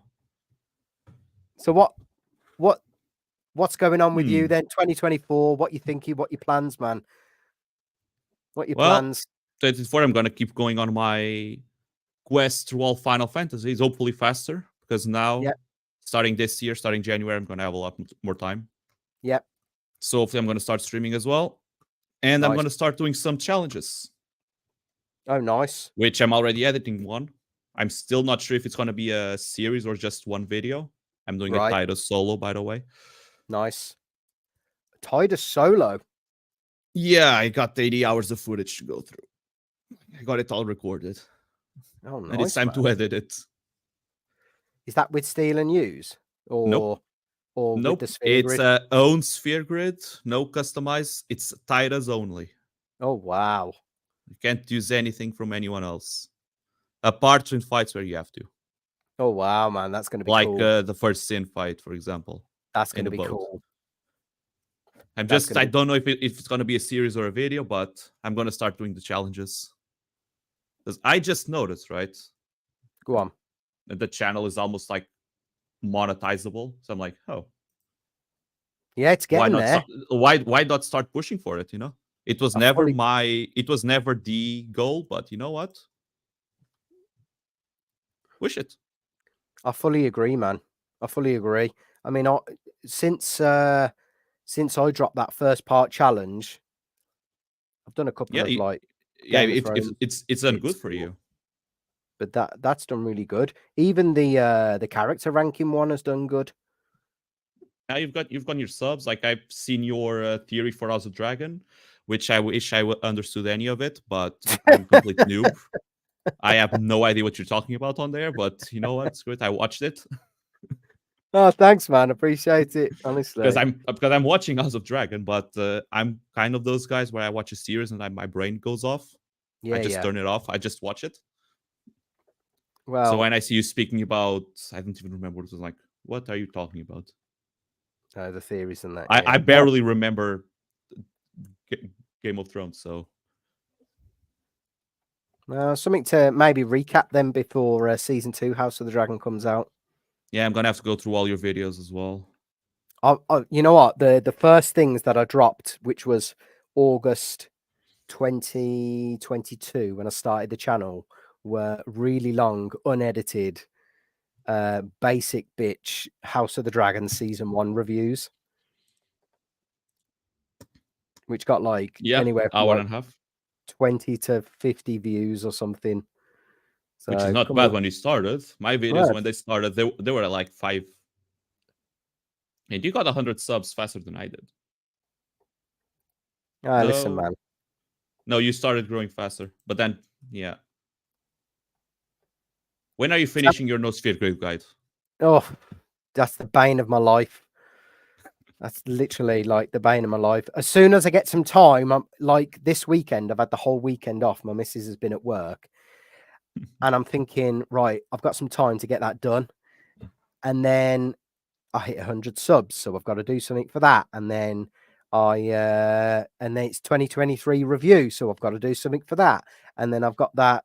I've now got that a mega weapon challenge to do. So I've got to prepare for that. Sorry, my bad. It's tough, man. It's tough. But My you're bad. right. I won't comment again. No, you're right. I think the next one's about Zanarkand. Ooh.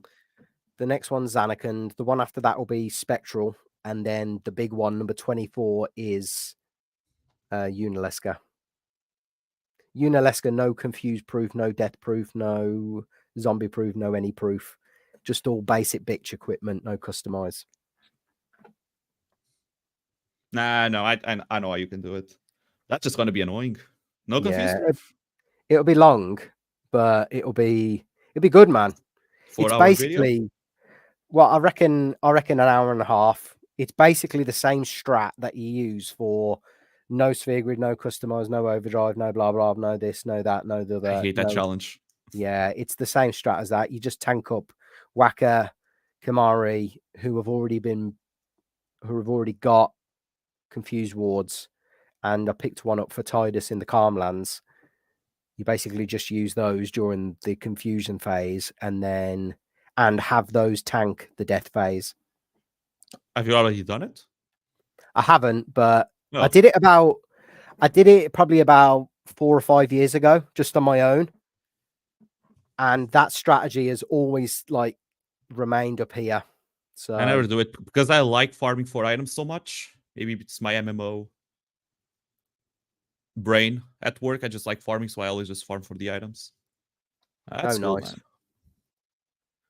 Yeah, so it's going to be a big one. I'll probably premiere that one as well because it's going to be such a big it's going to be such like a big episode. So look out for that one, man. Yeah, it's same with me. I still don't know if I'm going to do a series or not.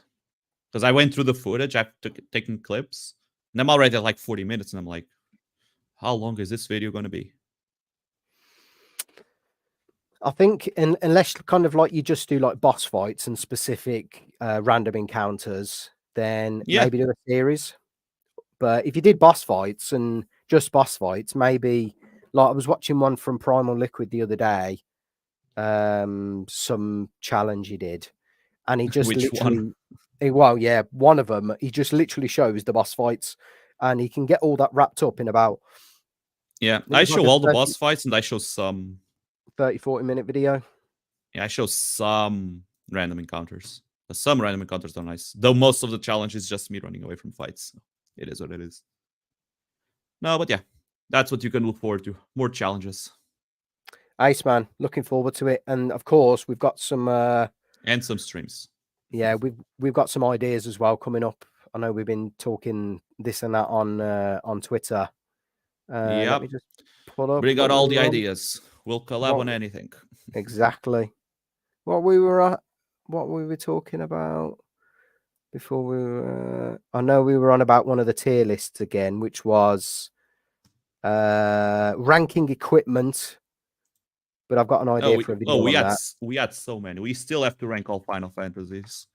Yeah, so that you can see how deranged my list actually is. Yeah, looking forward to that. Oh, we got the ranking the bosses. Maybe. Ooh. In bosses or some random encounters, maybe. Nah, not random. Well, let's do bosses. Could do like an NSG one for that. Gist of it, folks, is we have a lot planned. Yeah, exactly. Let's not spoil everything. Ranking a few other things, got a few other videos lined up as well. We'll do some streams, we'll do some challenges, we'll do some tier lists together. For sure, man. For sure. And Geek gets the ideas, I steal them. Now, listen, LG, honestly, man, thanks for this year. Thanks for the love and support. Thanks for the great content you've provided me and all of your other fans as well, man. Thanks for joining me for the No Sphere Grid tier list. If you haven't seen that, link will be on the channel. Link will be on Loot's channel. Anything else to anything else? I think before we that's sign it. off the Final Fantasy VII Final Fantasy part? Oh, that's I mean, it. listen, Go man. ahead and subscribe to Mr. jikGeek and LootGolin. Twitter, Absolutely. LootGolin20 as well. Oh, sorry. X is LootGolin20. Yeah, we're just calling Twitch, Twitter. same. Go ahead, subscribe, leave a comment on this stream as well. Get this man more subs. Because he does more work than me. Nah, thanks, man. Appreciate it. I mean, are you? Do you want to stick around for the House of the Dragon stuff? I got loads to talk about House of the Dragon. That's gonna. I have planned that for 5 o'clock for half an hour or so. Yeah, you're gonna be with Beak, right? Well, he's. I was just checking my messages to say he's gonna have to give it a miss. So what we might have to do is probably park the Marvel stuff, which I expected to do the last thing on the podcast tonight. We might just run through stuff on the Marvel side of things, but I thought since I can get you on, we'll do the Final Fantasy stuff first. And you came I on. don't mind sticking around. Don't expect any expert comment though. No, that's fine. That's fine. So just bear with me. I'm just going to turn my light on, and then I'm going to pull up my FF7 stuff. So just bear with me.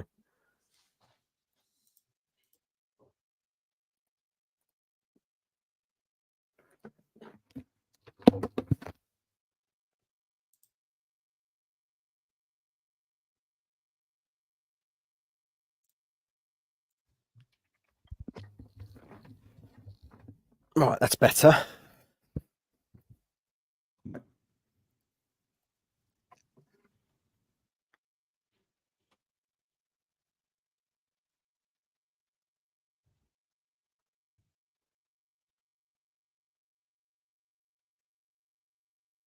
Yeah, man, drop all your links on in the chat as well, and I'll pin them. Sure. Let me go ahead and do that.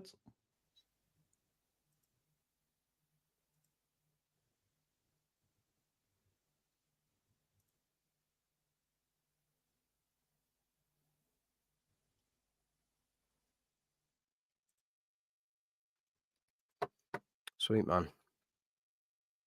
Yeah, plenty to come for the Final Fantasy space. Ooh, I just noticed the guy that spoiled that leak, the Final Fantasy X remake, is the one that leaked the Persona 3 remake. Oh. And obviously that's already coming out in February. All right. Let's hope he goes 2 for 2.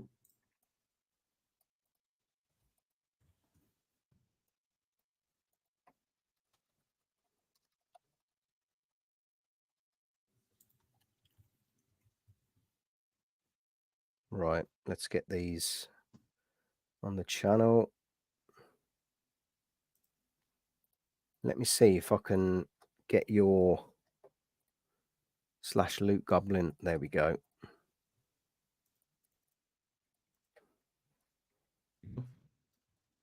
I'll put these on the main comments.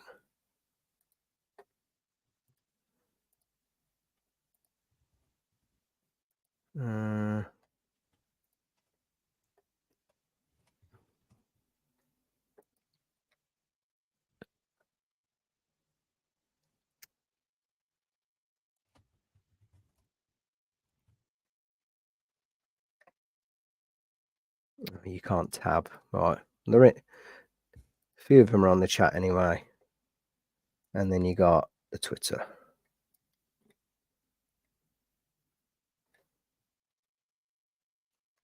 Am I modding your channel? You were, but they've all disappeared for some reason. It's weird. I can make you a mod now. If you comment on the video, I can make a mod. Comment in the chat, I can make you a mod. So you got YouTube, Twitch, and Twitter.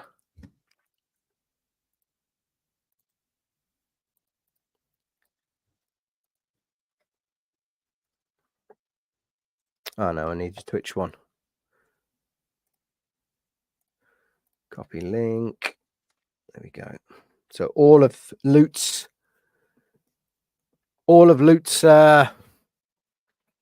socials, everything in the chat, folks.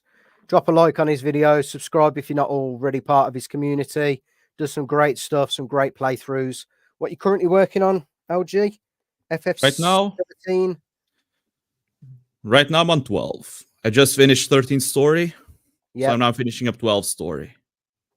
Oh, nice, man. And then you're doing, what is it then, back to post-game? I will go ahead. I've already got another episode of 13's post game, but I'm gonna stream the rest of the missions because, to be honest, it's all just go around, kill the same monsters. So we're gonna be streaming that. Yeah, of course, I'll do a community post. And I'm gonna go get it streamed so I can get it done. Sounds good. Sounds good. Right. Go on. Oh, go on. Time for Marvel. I think time for House of the Dragon, sir. House of the Dragon. Oh boy. Let's edit this banner then quickly. 5 till 6, 3 till 5. And then we may do Marvel 6 till 6:30 since Beak isn't joining us.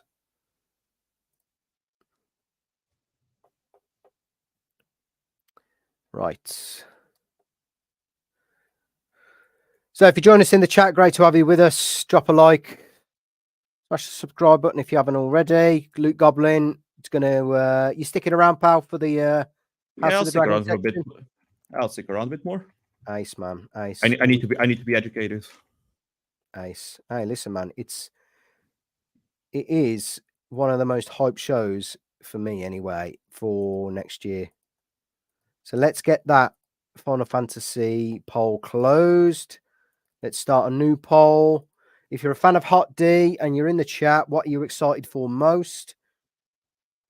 And of course, we're going to have full spoilers for season 1, full spoilers for season 2, and full spoilers for the books as well.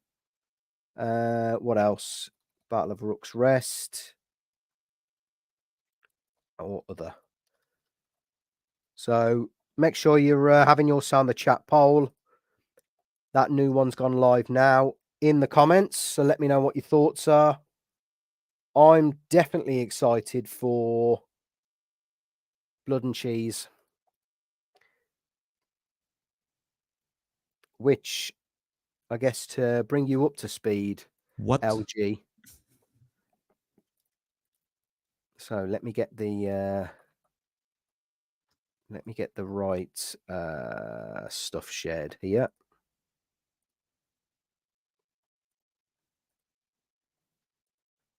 Right, let's do the trailer first because I want to go over the trailer because it looks mad good. It looks so good. And then we're going to break it down. We're going to go through all the timeline of the Dance of the Dragons and yeah, sounds good. Thanks for that editing thing. So HOTD season 2. Maybe let me give you some background actually into season 1, because essentially this guy had a bunch of kids and he's got a bunch of brother and sisters and he doesn't know who's going to take over the throne. So eventually they have this great big council, and his first son ends up getting the throne after him. And his first son is called Viserys, Big Daddy V. Okay. Now, the main thing is with his first wife, he has a daughter. With his second wife, he has a son. And in the world that they live in, the son should theoretically have the crown before the daughter, because it's all that, old school ways of thinking, right? That's Rhaenyra, right? That's her Correct. name. Rhaenyra. I know a So, bit. Okay. So, some stuff transpires. Basically, his missus and his daughter, his new missus and his daughter in season 1, they obviously grow up together. And then there's this, once he dies, there's this big succession crisis about who's going to take over the throne. Now, in one of the earlier episodes, he actually betroths, in fact, I think it's in episode 1, he betroths his daughter to be next in line. But when he passes, because she's not there, she's in another part of the map. His current missus does some quick fire, gets her thinking cap on and puts her son on the throne quick time. And because she's got some old bloke's crown, some old bloke's sword, all of the people, they are kind of cheering for her son, Aegon II, to be the new king. I think it's Aegon II. Yeah. I think it is. I read a bit of the books. So she pulled a Cersei when Robert died. Exactly. She pulls a Cersei. 100%. Doesn't matter. 100%. So she does the double swerve and gets the son on the throne. And basically, if you recall, one of the last scenes in episode 10 ends up with they're all trying to kind of fight for different people's support for the crown. And 2 sons from both factions. So the Greens are Alicent, who is the new wife, and Rhaenyra is the Blacks. Okay. So when you see a black flag with a red dragon, that's Rhaenyra. Wait, Alicent became a wife? Wasn't she the friend of Rhaenyra? She was, but she became Viserys' second wife and had children. And that's where the whole rivalry kicks in. Because in a betrayal kind of thing? Yeah, because his theoretical first son from his second wife is, by the law of men, or the law of gods and men, the rightful heir to the throne. But because he betrothed, or because whatever the word is, because he betrothed his daughter to say, you, Rhaenyra, are my legitimate heir, that's where the conflict comes from. Wait, so did Alicent want to marry the guy, or was she forced to? Or is it like Daenerys' betrayal? Well, it was kind of like a political power play from her dad. So no choice. So it wasn't a betrayal from her part, at least. Well, I think she kind of knew what she was doing, but it was definitely for politics, right? Now, at the end of season 1, Game of Thrones world. That world, man. So complex, man. How on earth one man has thought about all of this? I mean, he never finished his books. Well, who will finish first, right? Will I finish my No Sphere Grid playthrough, or will George Martin finish his books? Do you have a plan to finish your No Sphere Grid playthrough? 100%. You will finish it first. That man will never finish his books. It's tough, man. It's tough because it's such a big book. No, the series is great. Song of Fire and Ice, right? Yeah, Song of Ice and Fire. That's the book Ice series. and Fire. Yeah. So good, man. So good. I tried buying them, but too expensive. Do you have charity shops in Portugal? Kinda, just not where I live. Like Bernardo's or like the Red Cross. No, we do. Just not where I live. Oh, right, okay. I live in a small town. Oh, right, okay. So in the UK, there's quite a lot of them, right? I live in like a smallish town, southwest of the city I live in, and I was in Southampton, and there was a lot of them. Oh, right, okay. I lived there for 40 years. There was a lot of them. Oh, nice, man. So got my PS4. Well, I've bought all of my books from these charity shops, and they're only like £1.50, £2 each. I tried getting the series, and the whole series, like in a shop here, it was like 300 years. I'm like, what? Jesus Christ, man! Hell no! I don't know if it got famous, but like, I looked at it. I'll get a PS5 instead. Eventually, yeah, I think you should. It'll probably be cheaper for me to buy you them and send you them over. I think actually, in fact, these are not that high. They're not that high, actually. It'd cost me less than €300 to buy them here, get a flight to Portugal, deliver them to your front door myself, and fly back home in the same day, probably. Probably. I mean, consider I can go to the UK for like €60. Well, exactly. So there you go. So fly to London, go to a charity shop, buy them Which there. one? Which one? The best ones are the Oxfam. You guys got four. You guys got 4 airports. Which one's the closest? Probably the closest one to use. Probably, yeah, it's probably London. I went to Heathrow. I got lost. I got to Gatwick. I got lost. And I don't even know where the other 2 are. Oh man, Stansted and I think Luton as well are the other 2 in London. Yeah, I know. I don't know where they are. They're not that far. It's a busy place though, man, London. Oh yeah, I visit the Little Ben thing because Big Ben was too far. There's like 3 accidents on the way. I don't know what happened. Oh, that's just what's wrong with you people, man? That's just typical UK. Yeah, it's always busy as well in London. Yeah, just like this world. Exactly. Like political marriages. I know there's what? going to be dragons. I mean, what are the real life dragons? The I don't know what you could probably call the real life dragons here. Maybe the nuclear warheads. Yeah, all the crocodiles. They're the dragons. So yeah, so we don't want a war of the dragons then. No, we don't. Absolutely not.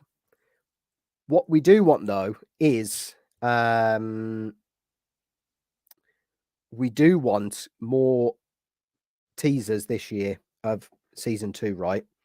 Because at the end of season 1, what we got was, and it's a shame it doesn't recap it in the teaser, but what we got at the end of season 1 is the Greens and the Blacks trying to basically get other big cities on their side to get their political or their military power. You got the guy with the patch, and you got one of Rhaenyra's sons. They both fly to this one castle, and while they're coming back, do you remember the scene at the end? The Vhagar scene? I'm still on episode 4. Right, okay. So I'm going to spoil the end of season 1 for you.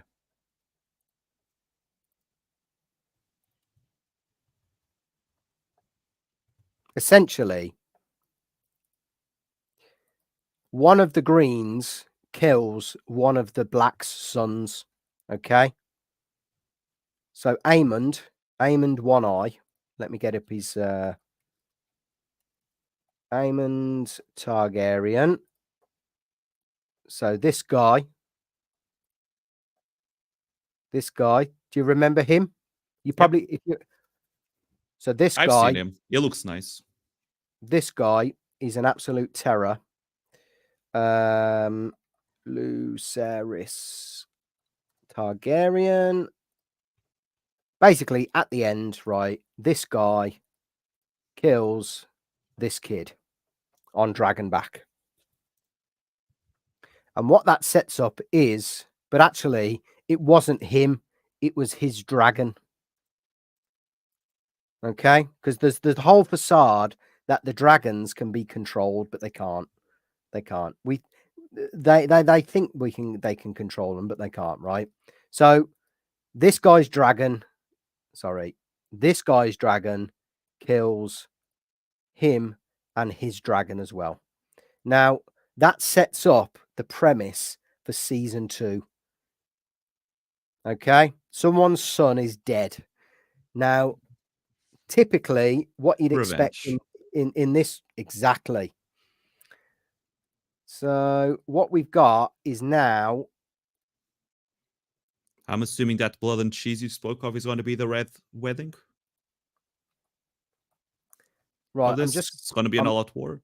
I'm just calling this now spoilers for House of the Dragon Season 2, folks. If you're joining us in the chat, spoilers. Spoilers, spoilers, spoilers. Spoilers for you as well, LG. You already spoiled me. Go on, spoil me. Well, let me get the article up actually, because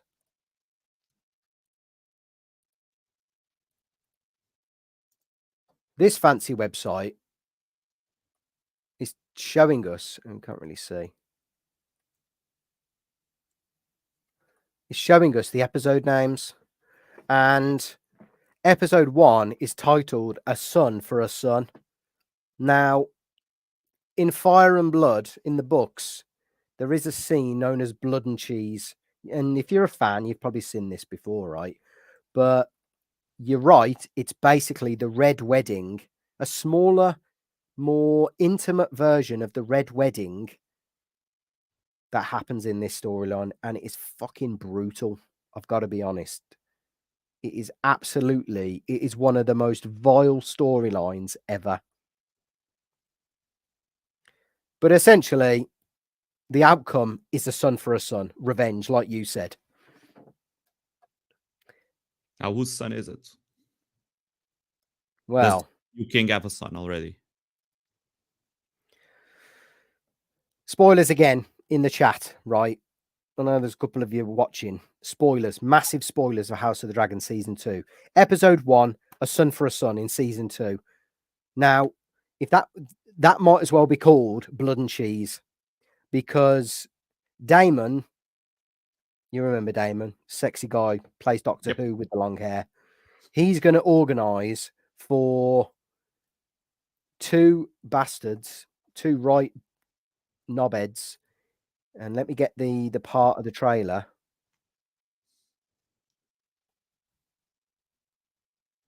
Happens quite late in the trailer. Oh god, is it going to be like the death of the what's the baby's name in Game of Thrones? Is it a snare like that? Yep. Oh god. Yep. Man, I can't watch this series, man. So Rhaenyra's mourning, obviously, because the death of her son. So we got the errors. I'm just going to blitz through some of these. I need to find Blood and Cheese. Only like a minute. There we go. So this guy and another guy, they go to visit. So this is the king's wife. This is Helena Targaryen, and she's got. Let's say she's not showing anything. Oh, sorry. Right. So this blonde girl is Helena Targaryen. So this is the wife of Aegon, the current king, right? Who is Alicent's son. So Alicent's son's wife, but also it's Alicent's daughter. So they're a bit freaky. As we already knew. As we already know, right? But Daemon, who is part of Rhaenyra's faction, sends this guy and another guy to her room in King's Landing, where her kids are as well. Again, folks, spoilers. Massive spoilers for Season 2 here. So this guy and the other guy, they basically say to Helena, pick a child. I mean, what on earth, LG? Jesus, fuck. What on earth? So I think she's got 3 kids, right, at the time. 3 kids. And they go, pick a child. Or let's say she's got 2 kids at the time. Pick a child. So let's say she picks this child. They kill the other kid. It's fucking unbelievable. It's messed up. It's messed up, man. Sorry if I've ruined that for you folks, but I did warn you. So obviously the next scene after that, this is going to be the funeral. So that's the same woman, Helena. That's the funeral of her child dying at the hand of whoever this guy is. The blood guy or cheese guy, whatever he's called. Yeah. One's called Blood, one's called Cheese for some reason. Oh, there we go. So yeah, they swoop in. They ask her to pick a child to save. And she points to that one, and then they kill the other one or something like that. And the other one just lives? They don't kill both? And the other one just lives. Having watched their sibling die in front of them. Wait, are they babies or? Yeah. They're like young kids. They're like less than 10 years old. Probably 5 years old. It is sick. Sickening. But how much of like an OMFG moment is it going to be? They're literally starting off season 2 with the Red Wedding. Starting off season 2 with the Red Wedding, with the killing of the kid, which I never know the name of. Like it's the Hound, not the Hound, the Big Knight. The Mountain.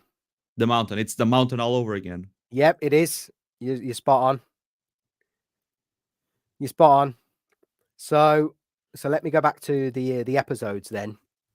So obviously episode 2 is probably going to evolve somewhere around more revenge, the funeral. Season 3 we don't know about. Season 4 is called A Dance of Dragons. Now, I'm assuming Dragon versus Dragon. Exactly. So this is what people want to see. So on Wiki of Ice and Fire. Is that clear on there? Let me just see if that's clear.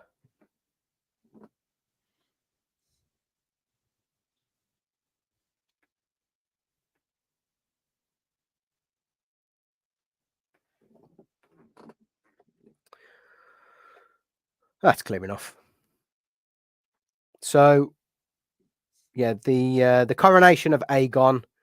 Then you've got so these two here, these two events. Wait, they're going to be both coronated. The coronations, they're at the end of season 1.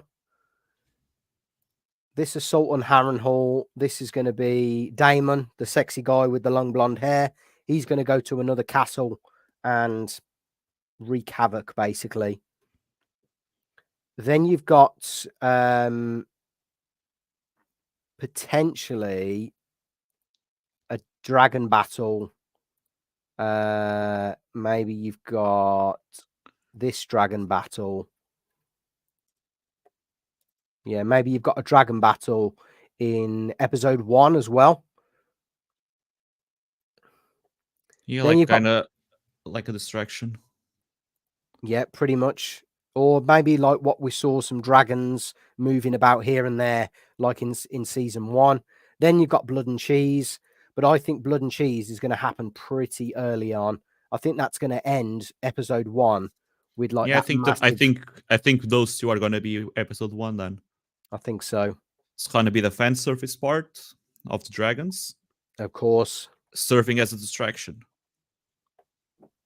Yes, potentially. Agree. Then basically, shit hits the fan, and there's just a complete and utter civil war. Then.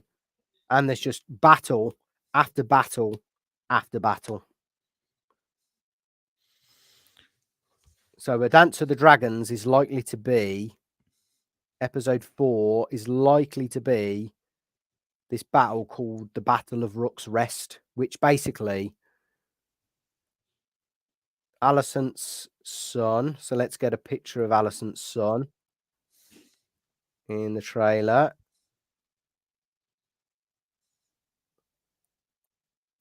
So this is probably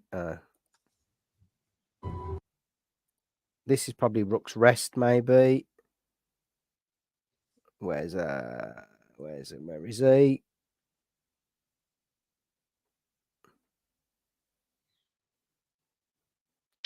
You know when you want to find something, can it never?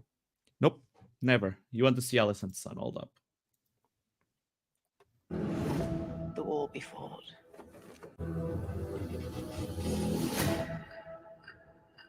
There we go. So this guy, and his brother, Aemond,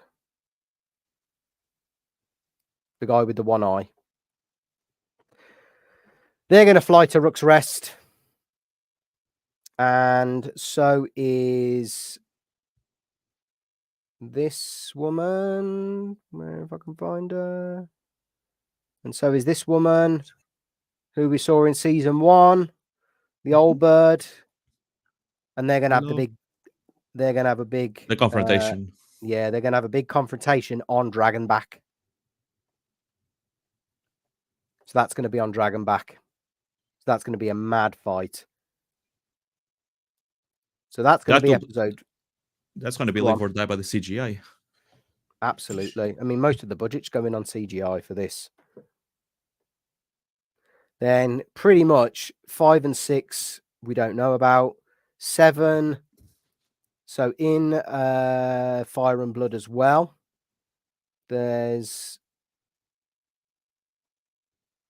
are people called the Dragon Seeds. So these are kind of like kids that have been, like bastard kids that have been birthed from some random woman, but they're like their dad is like a noble person. These people have probably picked. There's just random Targaryens that can fly dragons randomly about the world. So they're going to pick up these. I thought you were going to say the dads were dragons. Jesus. I wouldn't put it past this bloke, mate. I was like, what? I wouldn't put it past this bloke. So basically, there's a bunch of people that come to the surface that can fly a dragon. Because there's all these different dragons that are about this world, and there's no one there to fight to ride them. So we get these people called Dragon Seeds that are obviously going to take flight on these wild dragons, these unseated dragons.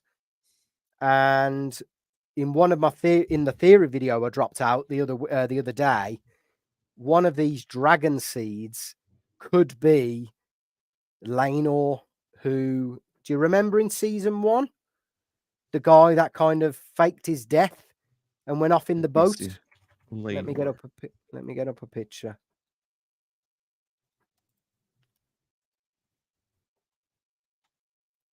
Remember this guy? Oh, I remember him. So at the end of episode 7. Oh, I can't see this. Spoilers. 7. Yeah, no, I haven't been there. Right. Let's say that I'm on 4 still. Right. I've been there for a month. I'll get to it, I promise. Yeah. So at the end of episode 7, like there's a bit of controversy that he's faked his own death, but he's not actually dead. Now, in the books, he's presumed dead, but they find this guy called Adam, and Adam is either Adam or he could be this Laenor guy coming back. Now, the only reason I suspect it could be Laenor is because this Adam guy claims Laenor's dragon, but dragons can only have one master. That's right. They can only have one living master. In the books, it's thought that Laenor's dead, but in the show, it's been confirmed, I guess, that Laenor's not dead. So how does that dragon claim a new master when its current master is still alive? So they either got to break canon and break book canon, or have Laenor disguise himself as Adam. Wait, so we never know if he dies or not, right? In the books, it's presumed that he's dead. But I reckon this scene right here, and there's the... There's a war between kin. I reckon that scene right there is her. It's a shower. I reckon that's her realizing that this dragon seed known as Adam is actually Laenor. I've just got this feeling. I don't know. I'm seeing the spoilers in the books, and just a theory, man. There's a corpse. It's just a theory. You just don't like people dying, do you? I've First watched Aerith, now Lenor. I've watched Game of Thrones back to back about 5 times, man. So I'm perfectly comfortable with people dying on TV shows. You feel your emotions already. Absolutely. I couldn't. I was have to take a break. I was like, okay, so 5 people died. Okay, let me take a 2-month break. You're going to need to take a break after watching Blood and Cheese, A Son for a Son. That's going to be chaos, man. That's going to blow up the internet. I just want to see the all-out war. I just want to see the all-out war. Oh yeah, the CGI is going to look fantastic, man. I mean, from what I've seen from season 1, they're looking good already. So, I mean, look at this. Like, it's like they're bringing it to life. Jesus Christ. It doesn't look like PS2, which is good. It looks like the remaster. Yeah. It looks Unreal like Unreal Engine 5 Dragons. Exactly. Oh, they'd look cool, to be fair. So yeah, man. So I'm absolutely hyped for season 2, man. And I hope, please catch up in season 1. And if you haven't read Fire and Blood, please read Fire and Blood ahead. You've got until August, man. August? All right, fine. I'll reach episode 8 by August. Because we will 100% be doing season 2 reviews of House of the Dragon. There's going to be a bit of content before that. But yeah, there's going to be some... Now, it got me hyped. I mean, now I have to watch the whole... Now I have to watch the whole thing. You got to watch the whole thing. You got to watch season 1. You got to read the book, because the book will give you another perspective, right?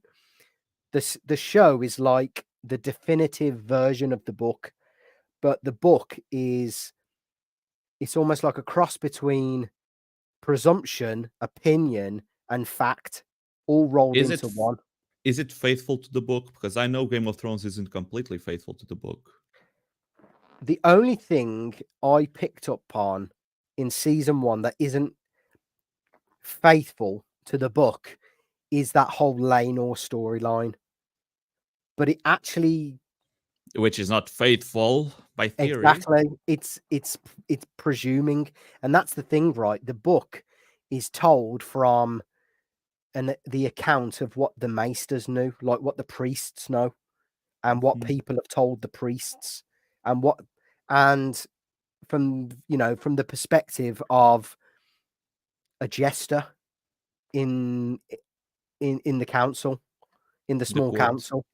In the court, is a court jester, and he basically tells everyone that, the maesters are saying, oh, this person was lovely, they were generous, they were kind. The jester will be like, yeah, they just basically shagged everyone in King's Landing. He always brings it about sex and stuff like that. It's weird, but honestly, it is a really good. What they do. It is a really good read. It's different to the novels, so if you've read the novels, it's a bit different. But I implore you to read it. I've read a bit of the books. I implore you to read it, man. If you can do that for me, honestly, I'd love that. I'd love that. I just needed to buy the books, come here, get me the books, and then go back.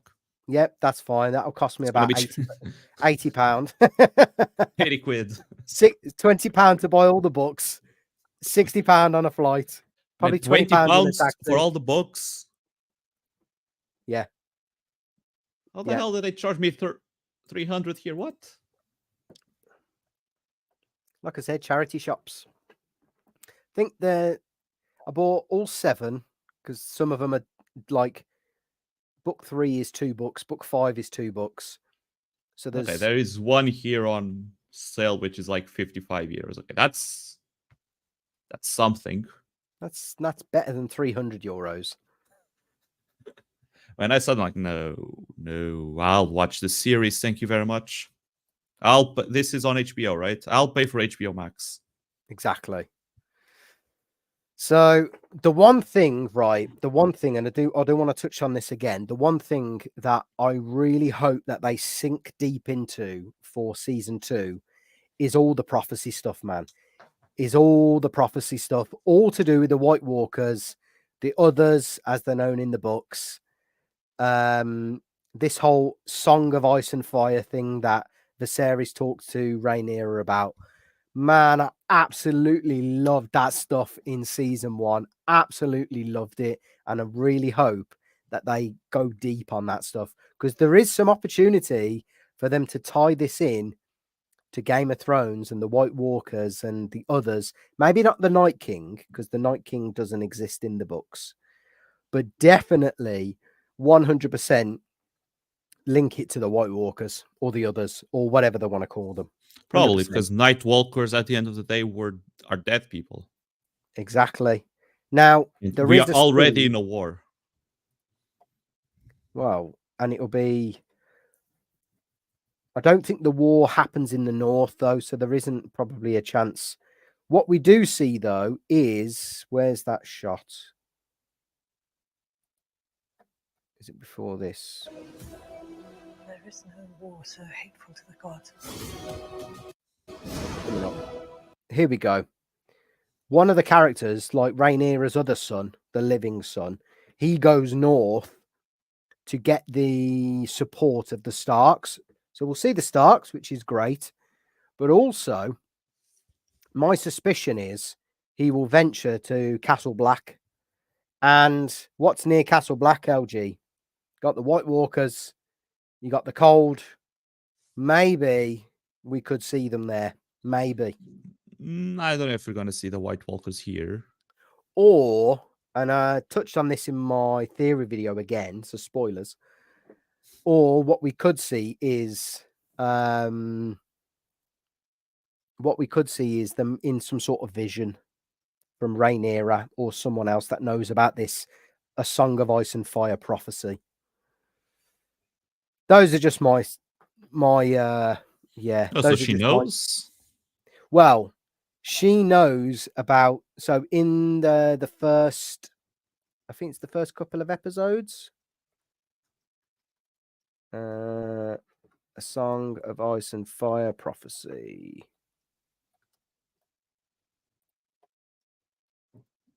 Oh, hang on.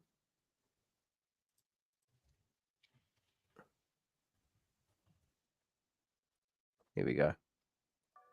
Do you believe the Bible? And I mean, really believe it?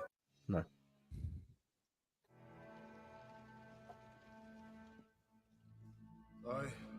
Our histories. They tell us that Aegon looked across the Blackwater from Dragonstone, saw a rich land ripe for the capture.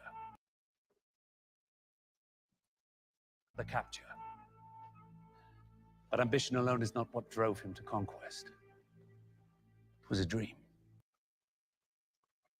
So this is our episode, I think 2 or 3.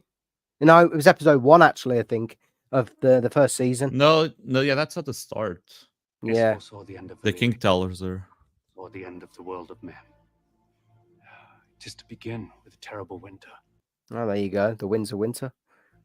Gusting out of the distant north. I, Rickon Stark, Lord of Winterfell.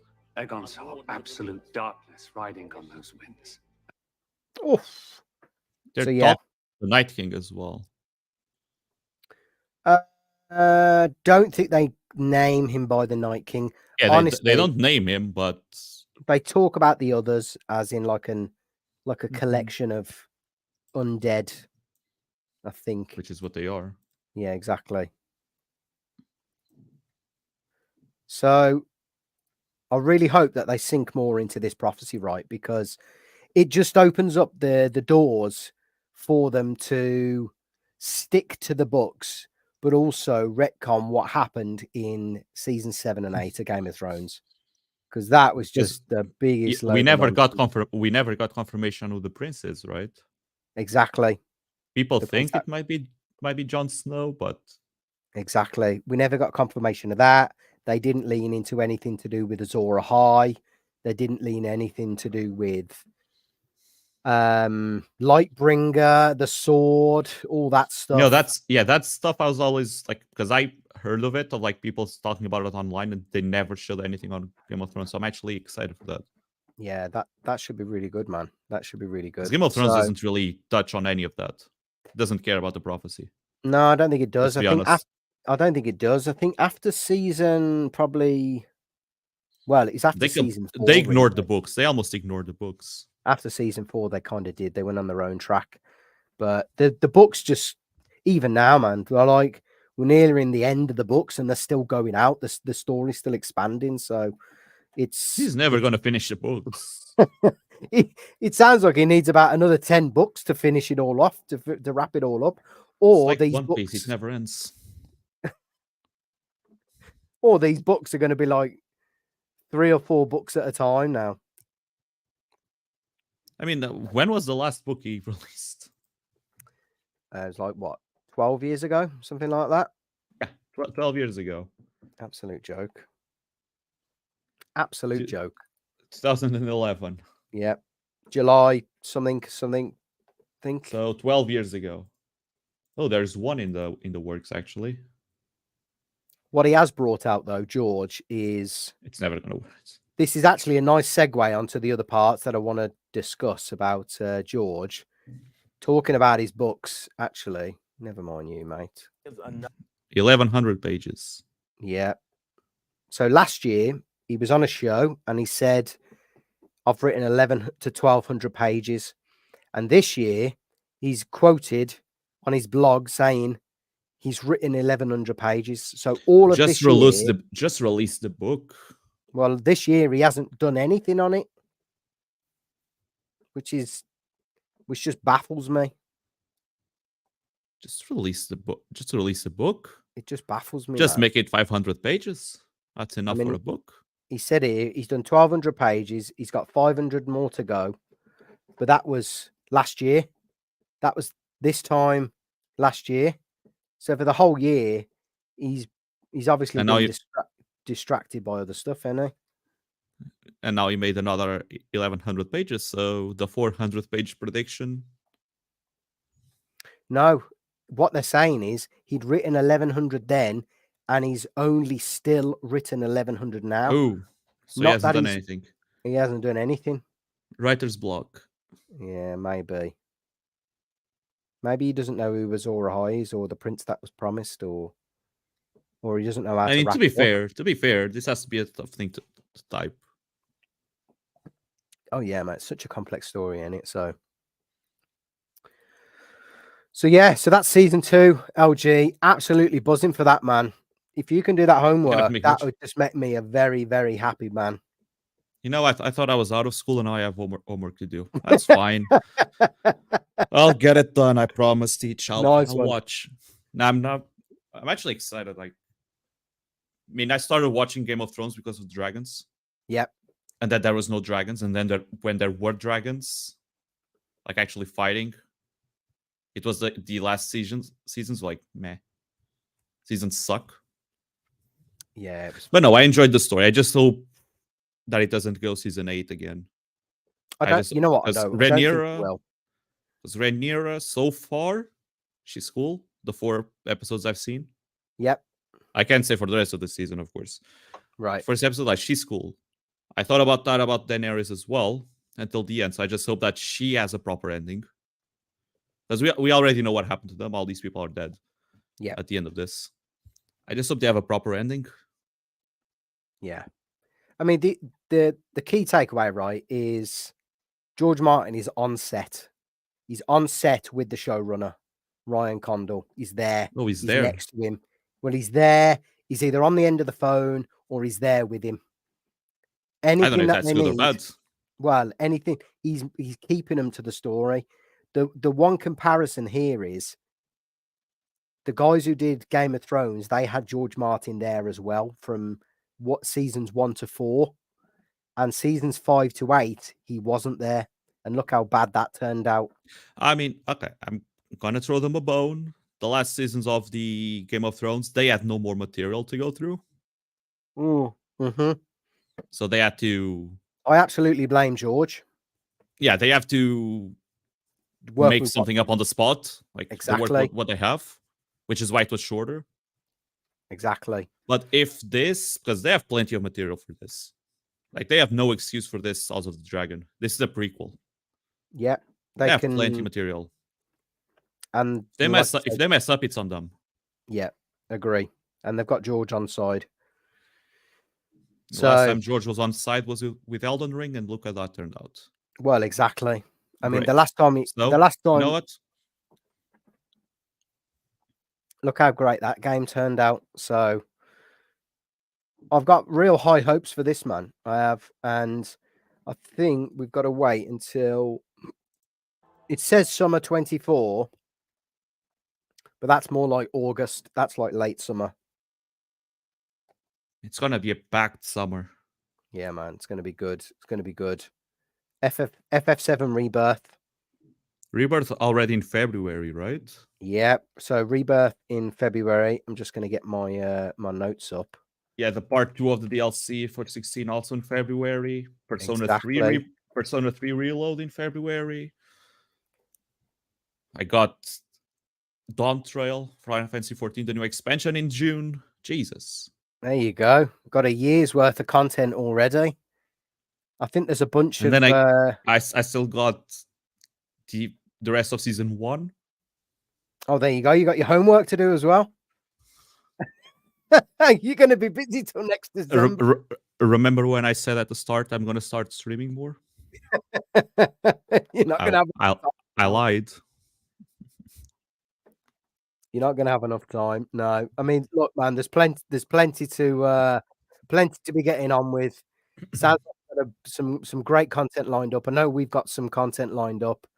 So yeah, it's going to be a packed 2024. But I think we've been going 2.5 hours. You've been with me through it all, LG. 2.5 hours. Should we wrap it up? Yeah. Because I got no commentary on this. No, that's cool. That's cool. Listen, if you joined us in the chat, great to have you with us. Great to see out the new year with you all. Thanks for the love and support this year. Thanks for the likes, the comments, the subscribes, the views, everything. Thanks for it all. LG, my man, anything you want to say before you sign off? It was a pleasure being here. Thank you for giving me more work to do. No problem. Anytime, my friend. Great to see you. Thanks for coming on. Loot Goblin's details are in the chat. If you want to subscribe, all of his socials, and subscribe to LG as well. Just some fantastic Final Fantasy content. LG, as always, my man, as a wise man once said to me, take it easy. Take it easy. Take it easy, my man. Have a great new year. I'll catch you next year. Happy New Year. Hope you enjoyed your Christmas. If we don't see each other for a long time, nice Easter as well. No, we will. We'll definitely collab in Jan for sure. For sure. Thanks for coming on, my man. Take it easy. Take it easy. Take care.